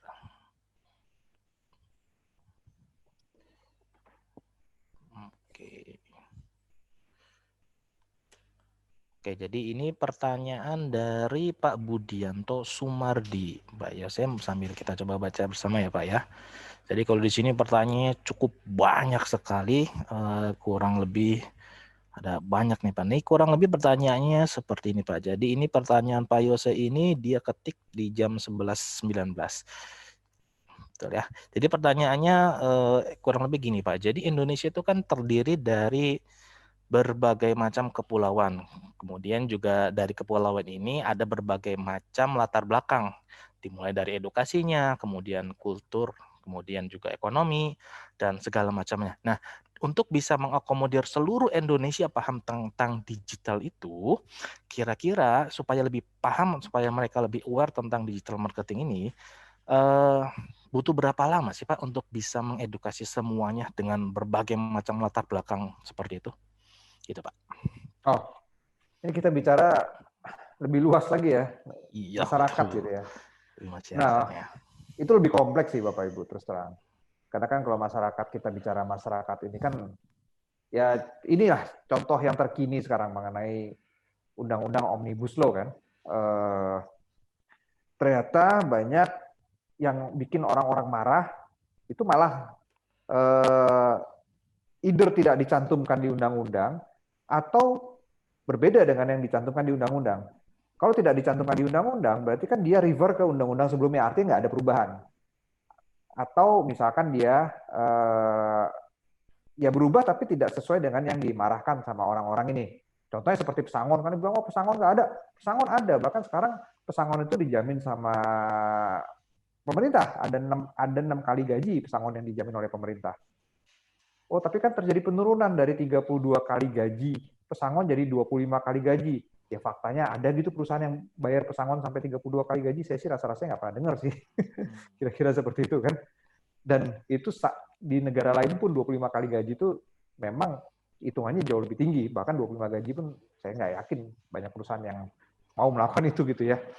Nah, kompleks sih, kompleks. Karena kita berhadapan sama masyarakat yang luar biasa. Tapi kita balikin aja lah, kita balikin dalam konteks Hino, gimana kita melakukan marketing, kita melakukan penjualan. Nah, sebetulnya dengan digital, itu kita bisa melakukan yang namanya targeted, kita bisa melakukan yang namanya segmentasi kepada audiens kita. Nah, again, itu pentingnya data. Jadi misalkan nih, kita punya data di CRM, kita tahu bahwa pelanggan kita, misalkan di satu dealer gitu ya, pelanggan kita tuh adalah orangnya laki-laki, kemudian dia usianya biasanya antara 40 sampai 55 tahun, kemudian pekerjaannya biasanya pengusaha di sektor ini. Apalagi kalau kita sering ngobrol sama pelanggan, oh kita tahu nih bahkan sampai hobinya. Ya, kita kan tahu hobi kan gampang kan. Kayak Mas Habib tadi lihat Instagram saya juga kan tahu hobinya kan seperti apa. Iya, betul Pak. Nah, artinya kita punya nih profiling pelanggan kita. Nah, ini kita bisa jadikan profiling untuk targeting ke next pelanggan kita. Karena di sosial media, di digital itu, kalau kita bicara Facebook, kita bicara Google, kita bicara Twitter, atau Instagram, atau YouTube, itu kita bisa mentargetkan secara spesifik ke pelanggan kita. Jadi kita mungkin dulu terbiasa ya dengan satu iklan, satu message buat semua orang.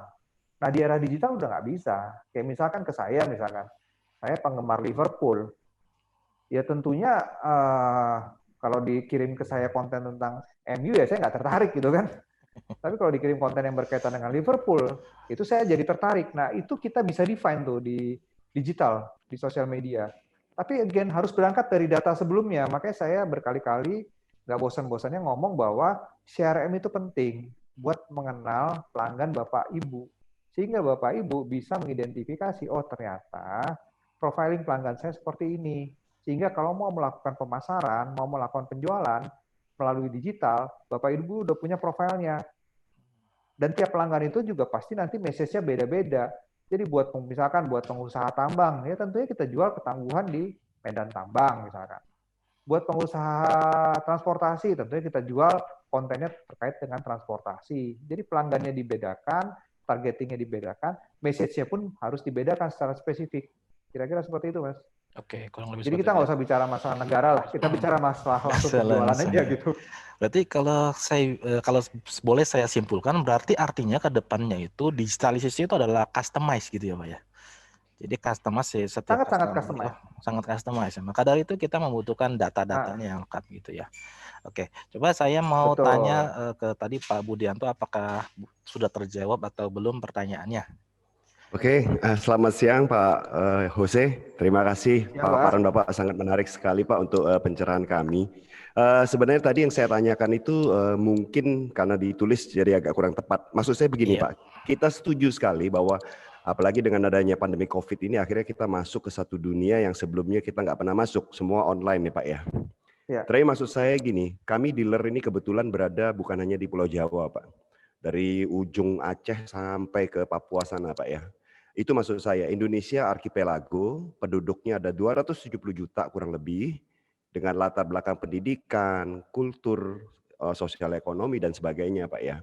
Kami senang kalau mau adakan secara digital itu Pak ya, secara online itu benar kata Bapak, efisien, hemat biaya. Tetapi dari pengalaman kami ketika kami ajak customer kami yang kebetulan berada di Kalimantan, mereka masih belum terbiasa dengan digitalisasi itu. Gitu. Ya, pertanyaan saya ke Bapak, ada nggak Bapak view kira-kira seluruh Indonesia ini akan senang nanti semua online ya? Dalam arti bukan cuma online Facebook atau Instagram, itu umum ya Pak ya? Dalam cara bekerja seperti ini gitu. Seperti contoh nih, kami lagi ingin mengadakan suatu sales activity. Kita coba mau adakan dia secara online, itu susah Pak gitu loh. Karena mereka di situ masih awareness-nya menurut saya beda dengan kita yang kita tahu jauh lebih efisien kita seperti ini ya Pak ya. Nah Ya. itu apakah ada Telkomsel atau Bapak ada view nggak kira-kira seluruh Indonesia ini akan menjadi begitu tuh berapa tahun ke depan sih gitu. Terima Ya. kasih Pak. Oke. Nah, ini pertanyaan yang bagus sekali, Pak. Dan saya paham ya, artinya kan memang tiap daerah tuh beda challenge-nya ya, Pak ya. Nah, tapi kalau kita bicara nih, tentunya kan pemerintah sudah punya palaparing tuh, Pak. Palaparing itu artinya, jadi kalau dulu tuh kan, sampai sekarang sih, perusahaan telekomunikasi yang memang ada di tiap provinsi lah, sampai Papua segala macam itu kan Telkomsel, Pak. Karena memang kan kita harus investasi sendiri kan, BTS dan lain-lain. Nah, pemerintah tuh pingin lebih luas lagi dinikmati oleh masyarakat, sehingga pemerintah kan terakhir kemarin tuh mengadakan di Palaparing kan. Itu Palaparing itu kan Palaparing Barat, Palaparing Timur, Palaparing Tengah. Jadi kabel fiber itu ditarik Pak ke semua pulau di Indonesia, pulau-pulau besar yang berpenduduk ya. Semua pulau di Indonesia, sehingga diharapkan ada plan-nya Pak. Saya agak lupa, tapi seingat saya sih harusnya sebelum tahun 2024 itu semua sudah terjangkau sama internet. Karena semua kabelnya itu sekarang udah ditarik ke pulau-pulau itu Pak. Jadi tinggal diteruskan lagi untuk menjangkau ke internal pulau itu. Tapi itu satu keniscayaan yang pasti akan terjadi Pak. Apalagi dengan COVID ini itu dipercepat Pak. Karena kan COVID ini kan juga ya contohnya kayak anak sekolah harus belajar online. Ya kita kan juga harus memastikan bahwa semua daerah yang itu ya harus tercover juga kan sama internet kan Pak, supaya anak sekolahnya bisa belajar online. Tapi begini Pak, tapi tetap sambil menunggu itu, ya kita harus menemukan cara-cara yang memang sesuai dengan karakteristik pelanggan kita di daerah. Misalkan kayak saya nggak bisa bilang bahwa ini cara untuk bisa langsung diterapkan di daerah Bapak, tapi yang saya bisa bilang, ya ini contoh aja gitu loh Pak. Misalkan, mereka tetap butuh experience langsung gitu kan Pak.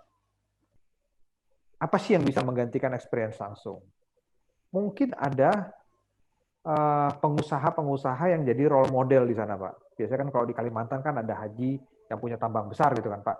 Nah itu kan dia biasanya akan menjadi panutan lah ya dari pengusaha-pengusaha lainnya. Artinya apa yang dilakukan oleh haji tersebut akan diikuti. Karena mereka menganggap bahwa ini ngerti bisnis, dia udah lebih sukses, jadi ya jalannya ya diikuti. Nah, Bapak bisa engage nih, Pak. Bapak bisa jadikan beliau kayak brand ambassador gitu loh, Pak. Nanti beliau yang akan ngomong kan, mereka kan punya komunitas kan, Pak. Oh, saya pakai Hino nih. Hino nih tangguh banget buat Medan Kalimantan misalkan seperti itu. Jadi, nah itu kalau di sosial media itu namanya key opinion leader, Pak, atau namanya influencer. Jadi orang-orang yang bisa mempengaruhi kepada orang-orang di circle-nya, Pak. Nah, kalau ini sudah ditemukan, ya nanti Bapak tinggal cari kanal apa sih yang mereka suka. Ya mungkin mereka nggak main Instagram misalkan, tapi mungkin kalau mereka mainnya Facebook, ya berarti itu nanti message dari Pak Haji ini sebagai role model itu bisa ditampilkan di Facebook. Atau misalkan mereka ya pakai WhatsApp gitu yang paling sederhana. Nah itu bisa di-blast melalui WhatsApp. Jadi caranya pasti akan berbeda-beda, Pak. Nggak bisa disamaratakan tiap daerah. Tapi yang saya bisa garis bawahi adalah bahwa digitalisasi itu tetap bisa dilakukan dengan karakteristik masing-masing, Pak, dengan adjustment masing-masing. Karena kita juga tidak bisa memaksakan di Kalimantan, pokoknya saya lihat di Indonesia trennya ini Instagram sama TikTok lagi naik, di Kalimantan Bapak bikin Instagram sama TikTok. Saya yakin di Kalimantan pasti masih banyak yang pakai Facebook kan begitu kan, Pak. Itu salah satu adjustment yang memang ya tetap local wisdom itu tetap kita harus cari, Pak. Kanalnya paling ampuh apa, kemudian siapa yang paling ampuh untuk bicara agar bisa didengarkan oleh komunitas di daerah tersebut gitu loh, Pak. Kira-kira seperti itu, Pak. Mudah-mudahan bisa menjawab. Oke, Pak Budi gimana? Apakah sudah terjawab? Iya, sudah terjawab kurang Sudah lebih. terjawab, ya. Dari segi teknis sudah Bapak sampaikan ring itu 2024 ya Pak ya. Tinggal ini masalah culture-nya ya. Dan setuju sekali Pak apa yang Bapak sampaikan itu. Yeah. Sehingga mungkin ya kami juga mempercayai sekali bahwa digitalisasi itu adalah keniscayaan Pak. Nggak ada waktu bergerak mundur, dia bergerak maju kan. Cuman tinggal ya kita sesuaikan Pak dengan local wisdom. Terima kasih Pak Yose. Selamat siang. Oke, terima kasih Pak Budi. Oke, bergerak maju ya Pak ya. Saya ingat tuh, bergerak maju itu salah satu slogan dari mana ya Pak ya. Oke, Pak, kita pindah ke pertanyaan yang berikutnya ya. Pertanyaan berikutnya ini datang dari rekan kita di sini atas nama akun Juan dari HMSI. Jadi pertanyaannya adalah apabila kita mau melakukan perubahan, tadi Pak Yose sendiri sudah bilang bahwa kita mulanya start from the top to down. Nah, pertanyaannya begini, ternyata begitu di topnya itu konservatif. Ya, topnya itu adalah konservatif. Nah, Pak Yose ada cara nggak untuk menghadapi untuk seperti itu agar sebenarnya kita mau berubah, tapi di topnya ini loh yang pola pikirnya masih konservatif, kurang lebih gitu.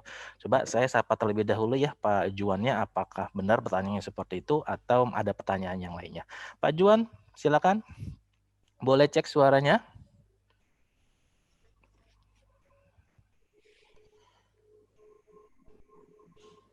Oke, Pak Juan? Ya, halo Pak Abid. Ya, betul Pak, pertanyaannya seperti itu Pak. Ya, betul seperti itu. Terima kasih. Oke, betul ya, pertanyaannya seperti itu. Silakan Pak Jose untuk bantu dijawab. Ya, memang challenge-nya seperti itu sih Pak, tapi mau nggak mau memang harus top to down ya. Jadi saya pikir ini juga jadi tugasnya dari HMSI untuk tidak bosan-bosannya.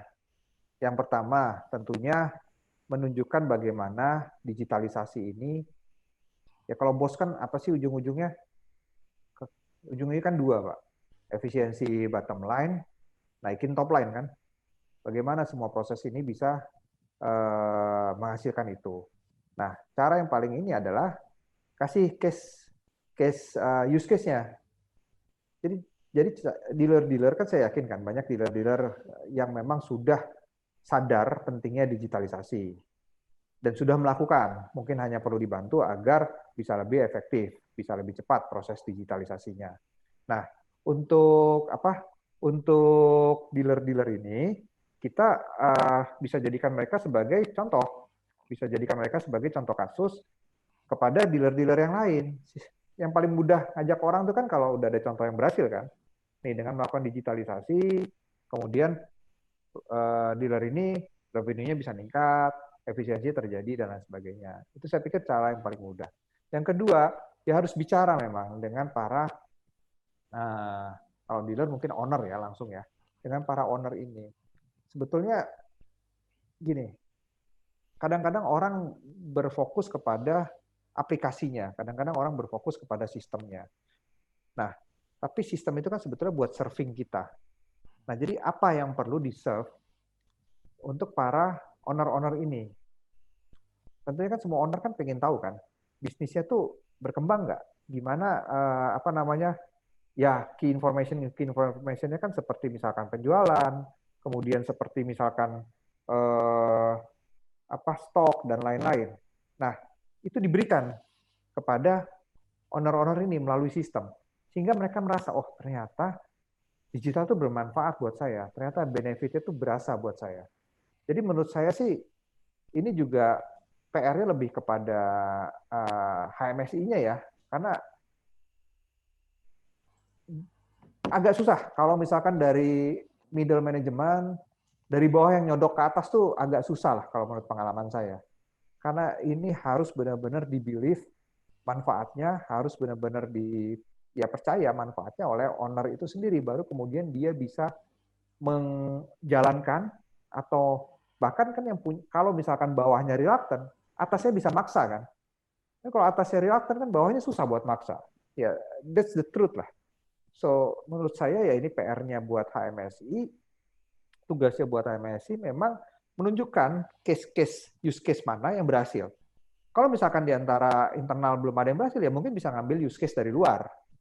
Nah, ini yang ditunjukin. Yang kedua, ya memang menyampaikan benefit, memastikan bahwa benefit yang diberikan itu, benefit data, informasi yang diberikan itu sudah sesuai dengan kebutuhan para owner-owner ini, para pengambil keputusan ini, sehingga mereka merasa, oh ini bermanfaat buat saya. Kira-kira seperti itu sih. Oke, Pak Juan, bagaimana? Apakah sudah terjawab pertanyaannya? Oke, sambil menunggu ya, nanti Pak Juan boleh bantu saya setelah jaringannya terhubung lagi, boleh dibantu sudah terjawab atau belum. Tapi kalau misalkan saya simpulkan, artinya kita start with why gitu ya Pak, karena saya pernah baca buku juga waktu itu karangan Simon Sinek. Jadi apapun itu adalah start with why, jadi mulainya dari why-nya, terus kemudian benefit-benefitnya agar semua orang itu bisa melaksanakannya dengan senang hati, seperti itu kali ya Pak ya? Iya. Oke. Ya memang harus dikasih reason-nya, kenapa sih harus Reason-nya juga melakukan ya. ini gitu kan. Oke, siap. Baik Pak, kita coba pindah ke pertanyaan berikutnya. Silakan Bapak Ibu semua boleh klik tombol raise hand apabila Bapak Ibu semua ada yang ingin ditanyakan secara langsung. Karena di sini kalau saya baca cukup banyak juga dan saya agak sedikit susah untuk memilah dan memilihnya mana pertanyaan yang harus saya ditanyakan terlebih dahulu. Jadi silakan Bapak Ibu semua ada yang ingin ditanyakan boleh klik tombol raise hand, kemudian nanti kami berikan izin untuk berbicara secara langsung. Silakan. Ada yang ingin bertanya secara langsung?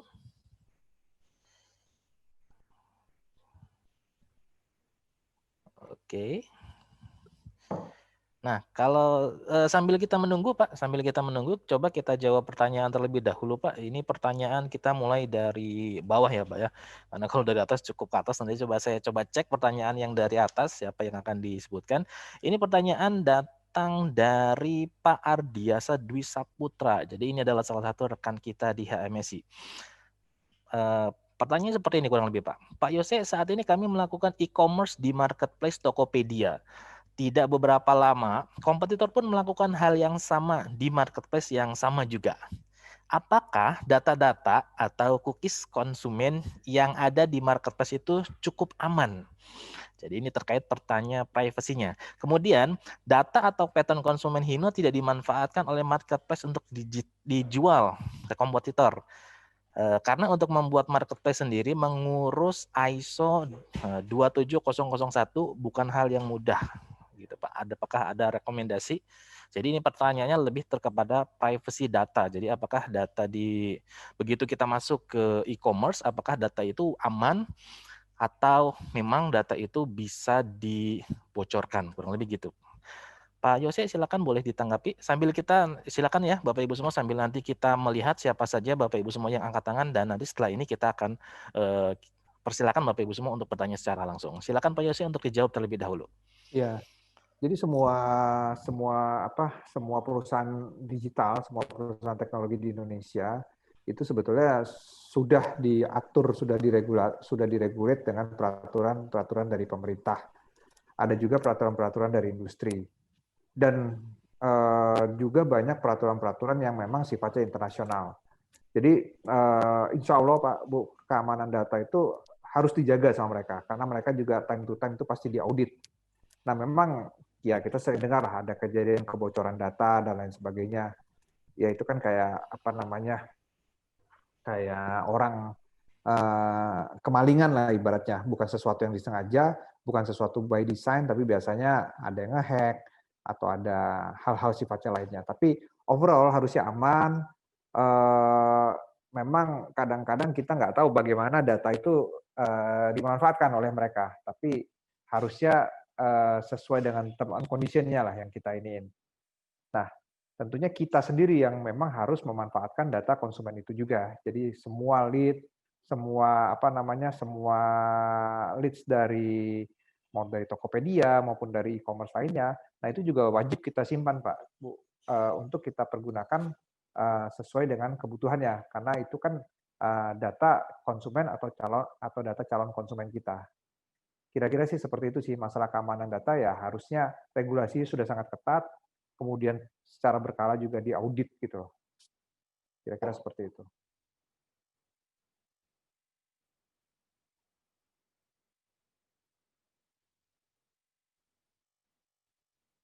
Oke, terima kasih Pak Jose. Sepertinya tadi saya masih unmute, lupa Pak ya. Ini pun saya masih belum terbiasa ya menggunakan ini, dan memang masih butuh waktu ya untuk itu, untuk bisa kita terbiasa. Tadi sebenarnya Pak Jose pun sudah katakan ada fasenya gitu ya. Tapi nggak apa-apa. Coba saya mau tanya langsung ke Pak Ardiasa, apakah sudah terjawab atau belum Pak pertanyaannya? Pak Ardiasa silakan boleh bantu, silakan boleh cek terlebih dahulu soundnya apakah sudah masuk atau belum, Selamat dan siang silakan boleh Pak bertanya. Yose. Oke, masuk, silakan Pak Ardiasa. Terima kasih Pak Yose. Ya, memang ya kalau yang Bapak bilang tadi kan memang aman ya Pak. Cuman ini kita kemarin saya juga meeting sama Gaikindo Pak. Jadi kita itu ada beberapa meeting sama Gaikindo. Ada teman dari Mercedes-Benz. Dia itu ada kekhawatiran tidak mau Pak. Dia itu masuk ke marketplace. Makanya dia bela-belain dia akan berusaha ngurus 27.001 Pak. Nah, makanya saya juga pikir kalau kita memang idealnya sih bikin bisa jual beli sendiri gitu Pak. Jadi kita wadahnya langsung semuanya nggak ada peran serta orang lain. Tapi kalau memang mau cepat ya kita di marketplace dulu seperti ini. Iya, betul. Untuk kedepannya Pak, apakah kita memang perlu membuat wadah sendiri, which is mengurus 27.001 itu ISO, atau memang kita ya sudah daripada susah, ribet, biar cepat, kita tetap bertahan di Tokopedia atau marketplace lainnya. Terima kasih Iya. Pak. Saya rasa sih at the end itu memang kita sebaiknya punya sendiri Pak. Karena kan semua activity kita kan bisa dijadikan landing page-nya ke situ kan Pak. Daripada Ya, kita Pak. kasih traffic ke Tokopedia. Tapi memang harus dipersiapkan. Again, ketika melakukan digital transformasi, digitalisasi, ini kan bukan masalah teknologinya saja Pak. Jadi ini tidak hanya nanti berhenti di websitenya saja, tidak hanya berhenti di ISO-nya saja, tapi juga nanti diikuti oleh kegiatan marketing, supaya orang nanti datang ke situs Bapak. Kenapa orang buka di Tokopedia ya? Karena secara natural tiap hari jutaan orang sudah berkunjung ke Tokopedia kan begitu Pak. Karena Tokopedia betul, juga Pak. melakukan yang Traffic namanya ada banyak. search engine optimization, sosial media, dan lain-lain. Sehingga dia bisa generate traffic. Nah, itu yang nanti juga harus dipersiapkan Pak, selain dengan sistem e-commerce-nya sendiri.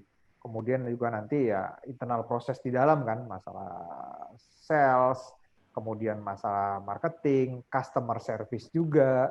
kemudian juga finance dan lain-lain itu juga harus disiapkan ke sana, Pak. Tapi sebaiknya memang in the long run ya punya sendiri, tapi jangan lupa itu bukan hanya akan websitenya saja, bukan hanya e-commerce saja, tapi juga harus all Pengolahan bisnis data. prosesnya juga menunggu di situ gitu, Pak. Baik, Pak. Gitu Terima kasih kira-kira. Pak Jose, Pak Abid.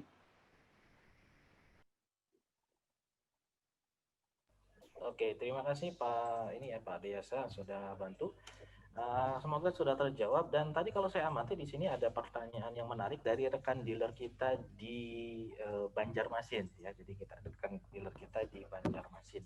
Coba silakan boleh cek terlebih dahulu rekan dealer kita di Banjarmasin. Coba kita bertanya secara langsung ya. Jadi tadi ini pertanyaannya lebih kepada terkait mengenai infrastruktur dari internet kita. Kurang lebih pertanyaannya seperti itu. Coba nanti boleh silakan. Di sini atas nama akunnya kalau nggak salah adalah Pak Dadang Jupri.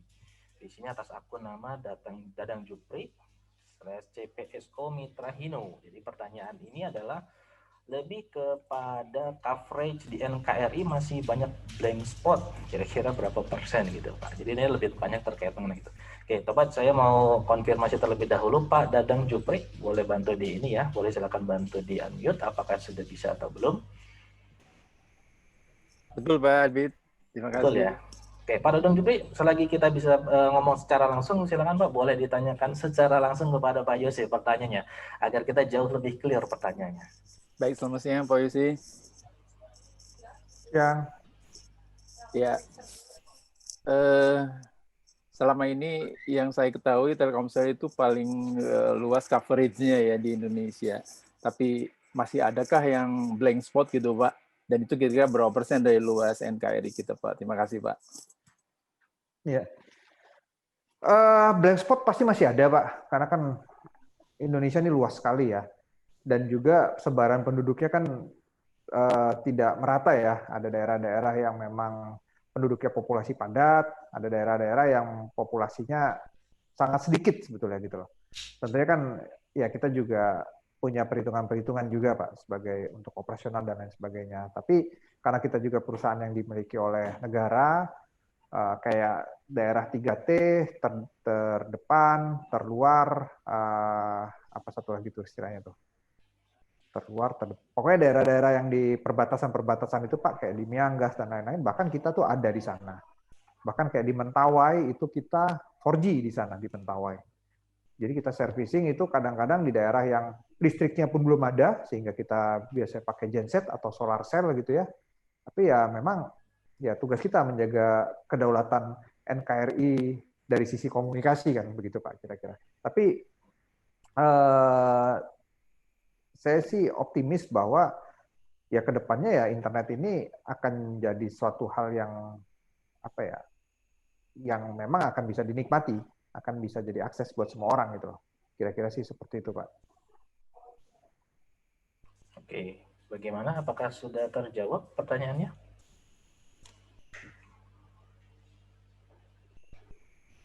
Baik, bantu ya. Silakan boleh dibantu di meeting chat apakah sudah terjawab atau belum pertanyaannya.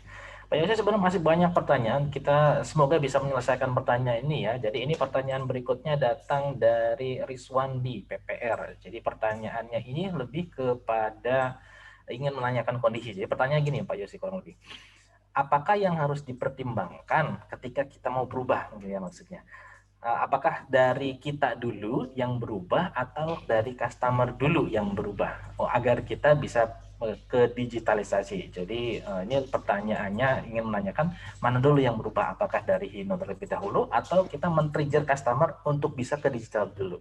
Pak Yose, ada saran, masukan ataupun silakan boleh dijawab. Tentunya ya sebaiknya kita dulu, karena kalau misalkan customer dulu yang berubah, ya besar kemungkinan customer itu akan lari ke kompetitor kita yang sudah berubah lebih dulu daripada kita gitu loh Pak. Jadi ya memang ya ini kayak in some way ini kayak investasi, tapi memang ya pasti ada lah investasi yang perlu dilakukan, adjustment dan lain-lain. Tapi kalau kayak dari pengalaman kita kan, tadi saya juga lihat ada salah satu pertanyaan yang mungkin bisa sekalian menjawab. Kayak tim transformasi squad tadi. Nah, sementara di kita di tahap awal itu squad tadi pun mereka selain punya tugas melakukan inovasi, menemukan bisnis-bisnis baru, menemukan sistem-sistem baru buat internal atau bisnis baru buat eksternal, mereka juga tetap melakukan kegiatan mereka sehari-hari. Jadi BAU-nya tetap dijalankan. Memang nanti idealnya kita akan men-split kira-kira yang memang harus difokuskan buat menjalankan squad ini secara fokus, ya kita akan fokuskan di situ gitu. Tapi sekarang karena masih proses transisi, mereka tetap menjalankan bisnis as usual. Jadi kita tidak ada rekrutmen khusus terkait orang yang melakukan digital ini. Memang ada kapabilitas-kapabilitas baru yang harus kita bangun. Let's say misalkan kemampuan UI UX, user interface atau user experience. Dulu kapabilitas itu tidak ada di kita. Nah, kita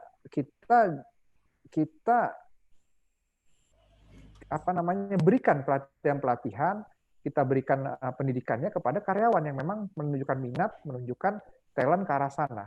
Jadi karyawan yang sudah ada, kita tingkatkan kapabilitasnya. Jadi bukan berarti harus rekrutmen lagi, khusus untuk tim digital dan lain sebagainya. Dengan yang ada pun kita bisa ini.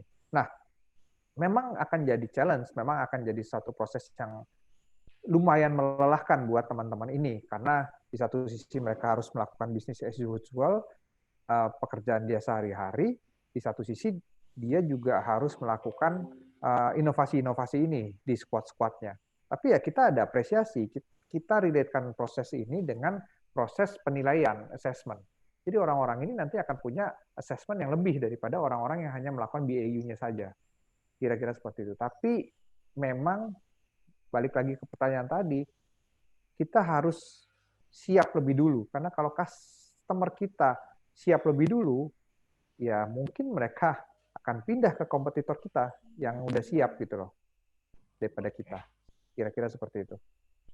Oke, jadi kita mulainya dari kita, tapi pada saat itu ketika kita ingin menjualnya dengan kata kutip ya, menjualnya kepada customer, artinya kita dengan memberikan user interface ataupun user experience yang memang mudah dimengerti oleh mereka. Seperti gitu kali ya Pak ya, simpulannya. Iya ya, ujungnya kan it's about servicing kan. Jadi ya kita jangan sampai proses ini justru jadi bikin ribet customer, proses ini harus bikin lebih mudah bagi mereka gitu. Oke, siap. Oke, semoga terjawab pertanyaannya. Coba kita berlanjut ke pertanyaan berikutnya. Ini pertanyaan sudah ditanyakan sejak awal. Jadi pertanyaannya datang dari atas akun Ari Jaya Pratama. Jadi pertanyaannya kurang lebih seperti ini. Selamat siang Pak Yose Rizal, mohon insight-nya untuk tips-tips cara menjelaskan digital. Mana ya? Oke, mohon sarannya untuk memberikan tips-tips digital transformation roadmap secara sederhana dan mudah dipahami. Jadi tipsnya agar kita bisa menjelaskan digital transformation roadmap secara mudah dipahami dan sederhana, kurang lebih gitu. Pak Yose ada saran? Ya. Ya, jadi sebetulnya sesi saya ini kan tadi menjelaskan bagaimana digital transformasi itu kan. Kemudian juga langkah-langkahnya, tahapan-tahapan yang harus dilalui, serta saya kasih contoh di Telkomsel. Nah, mungkin nanti kalau Bapak Ibu pengen menjelaskan ini ke organisasi masing-masing, ya tiap langkah, tiap itu tuh ya dikaitkan dengan memang use case sehari-harinya.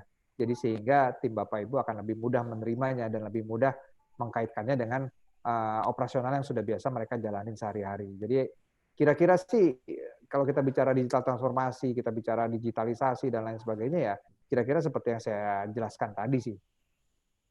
Tinggal dikaitkan dengan memang bisnis proses sehari-hari yang berjalan di perusahaan Bapak Ibu. Kira-kira seperti itu.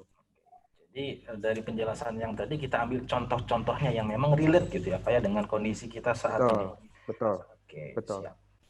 Oke, pertanyaan berikutnya ini atas akun Kimu Janata CSBI. CSBI ini salah satu dealer kita di Bali sana, Pak Yose.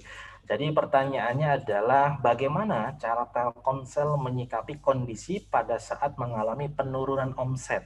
Nah, terus kemudian program yang paling bagus diberikan kepada customer pada saat kondisi tersebut, kira-kira Pak Yose ada masukan tidak agar omsetnya itu bisa terjaga, gitu Pak Yose kurang lebih.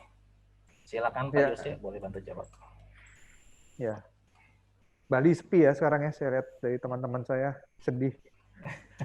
Pariwisatanya terdampak banget. Ya tentunya kita harus mapping dulu kenapa revenue kita turun kan. apakah secara internal ada problem sehingga menyebabkan kepuasan pelanggan kita turun, atau memang secara eksternal ada offering-offering atau penawaran-penawaran atau sesuatu yang baru dari kompetitor, ya tentunya kita harus addressing secara internal maupun secara eksternal. Nah,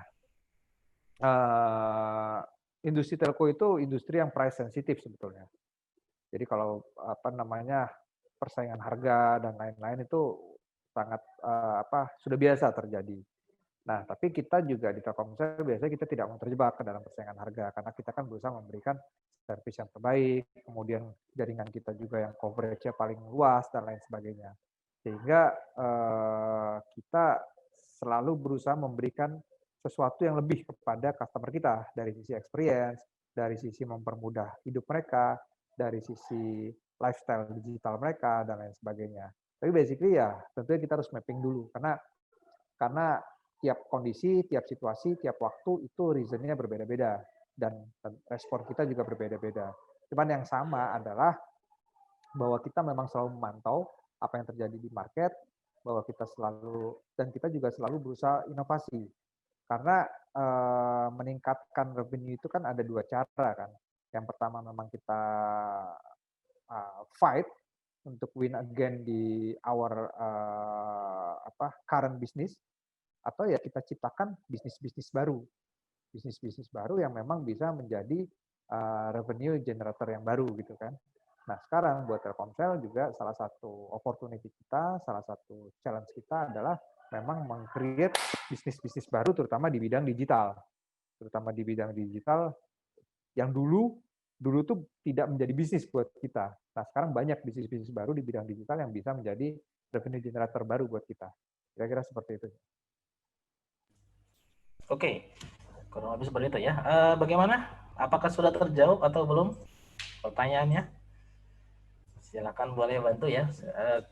Kalau tadi saya mencari beberapa peserta yang ingin bertanya secara langsung, tapi sepertinya masih belum ada yang bertanya secara langsung karena mereka sepertinya sudah bertanya melalui pertanyaan di sini, pertanyaan langsung di chatnya. Oke, ya. Saya masih menunggu. Iya, sepertinya masih menunggu makan siang. Tapi kita masih ada kurang lebih sekitar 15 menit Pak Yose untuk bisa tanya jawab.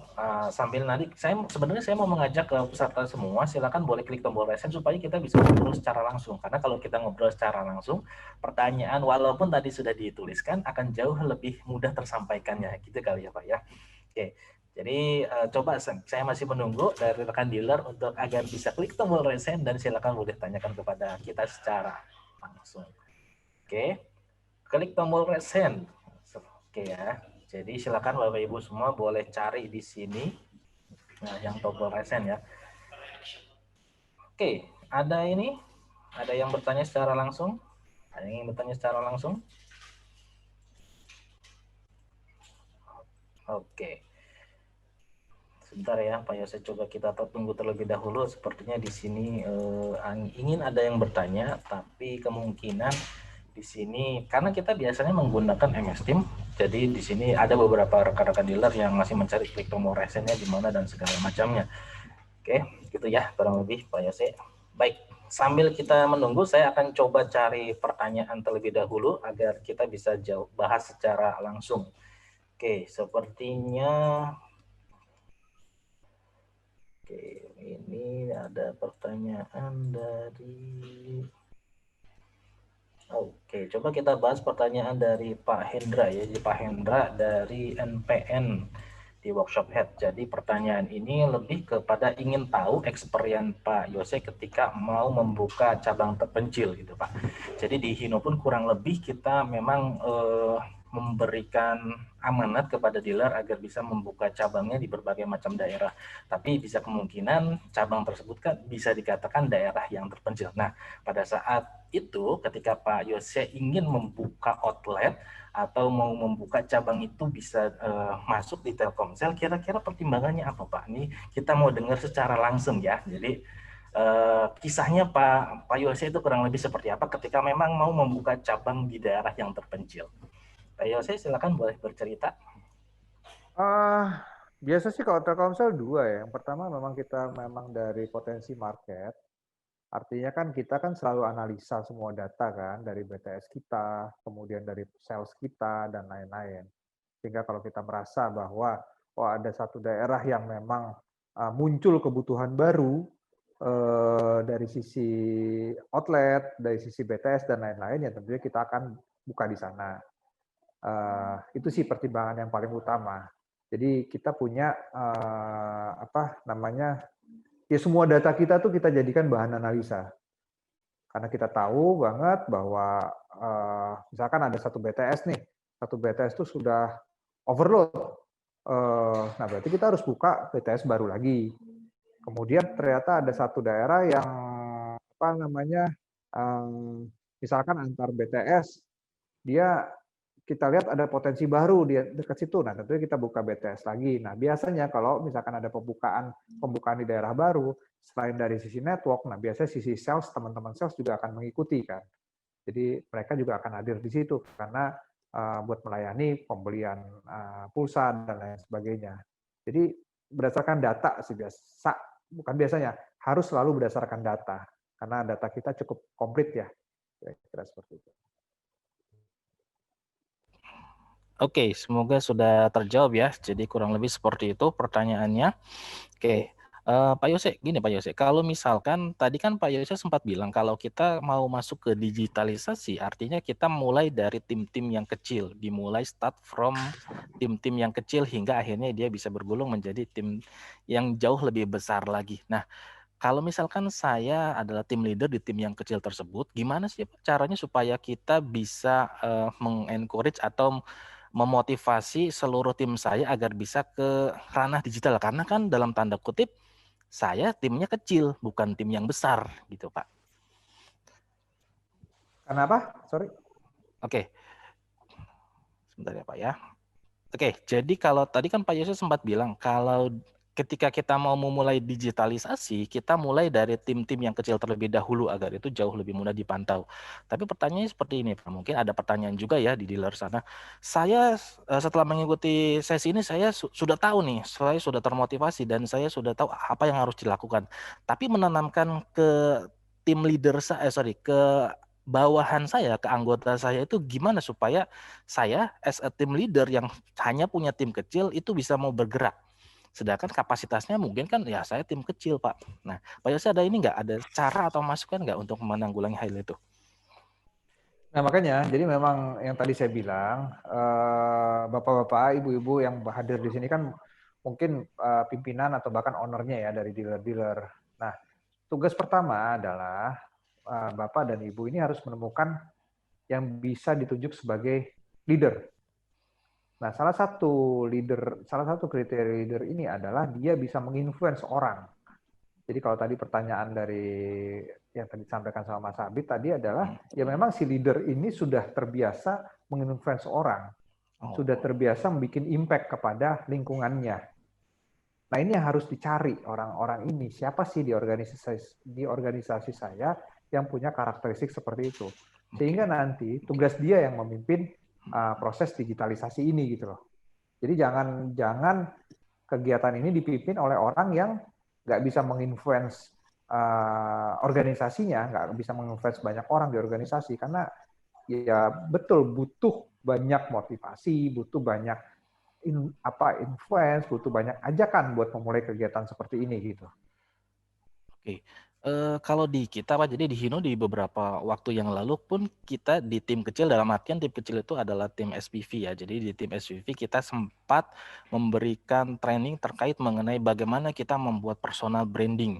Terus kemudian di tim sales pun bagaimana kita membuat personal branding. Tapi lebih khasnya ke sana adalah larinya ke sosial media.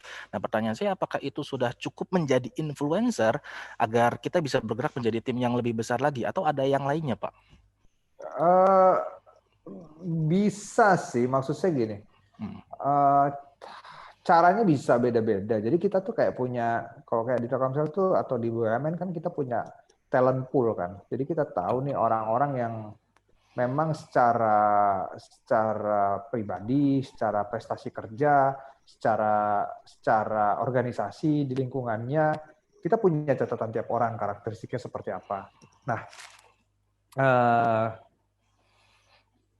itu harusnya domainnya HR sih ya, karena HR itulah yang akan bikin program-program seperti itu. Kayak tadi contoh misalkan pelatihan sosial media untuk branding ya, saya rasa itu yang ikut mungkin dia akan punya kapabilitas itu. Kemudian yang ikut, apalagi kalau ikutnya itu orang harus daftar sendiri, tidak disuruh. Nah, itu kan juga bisa menunjukkan bahwa orang itu punya ketertarikan digital. Apalagi kalau misalkan dia bisa ngajak temannya untuk ikut dan lain sebagainya lah. Jadi saya pikir memang HR sekarang itu pun harus punya data karyawannya secara 360 ya, bukan hanya secara demografi saja, bukan hanya secara benar-benar prestasi kerja, tapi juga gimana si orang tiap individu itu berinteraksi dengan lingkungannya. Karena ya semua perusahaan butuh leader-leader, baik leader-leader formal itu kan yang dalam struktur perusahaan ya, maupun leader-leader informal, yang memang kita tahu leader-leader informal ini punya influence efek yang besar kepada lingkungannya. Jadi ya memang harus dibikin mekanismenya supaya tiap organisasi itu bisa menemukan orang-orang seperti ini. Pertanyaannya, gimana kalau dicari benar-benar nggak ada? Ya mungkin harus ya kalau kayak gitu ya mungkin emang harus rekrut gitu loh. Kalau memang benar-benar nggak ada. Tapi kalau pengalaman kami di Telkomsel banyak sebetulnya, tinggal diidentifikasi gitu loh. Jadi banyak karyawan kami itu yang ya mereka juga punya eagerness buat membawa Telkomsel ready untuk kompetisi di era digital. Karena kebetulan kalau di Telkomsel itu kan karyawannya itu ya sekarang kayaknya udah majority itu milenial gitu loh. Jadi emang digital native dan industrinya pun sangat terkait dengan digital. Dan saya nggak tahu nih kondisi di perusahaan Bapak Ibu, tapi ya selama masih banyak generasi milenialnya, kemudian mereka akrab dengan gadget dan lain sebagainya, ya harusnya sih ada di calon-calon digital leader itu gitu. Nanti juga mungkin bisa dibantu kalau di Telkomsel kita punya banyak workshop baik internal maupun di eksternal. Kita banyak undang coach, kita juga pakai konsultan buat mengawal proses digital transformasi ini. Tapi secara sederhana mungkin bisa dibantu dikirim ke pelatihan-pelatihan terkait digital dan lain sebagainya buat meningkatkan kapabilitas itu gitu. Oke, artinya orang ini, leader ini bukan jabatan tapi sebagai orang yang bisa melead gitu ya Pak ya?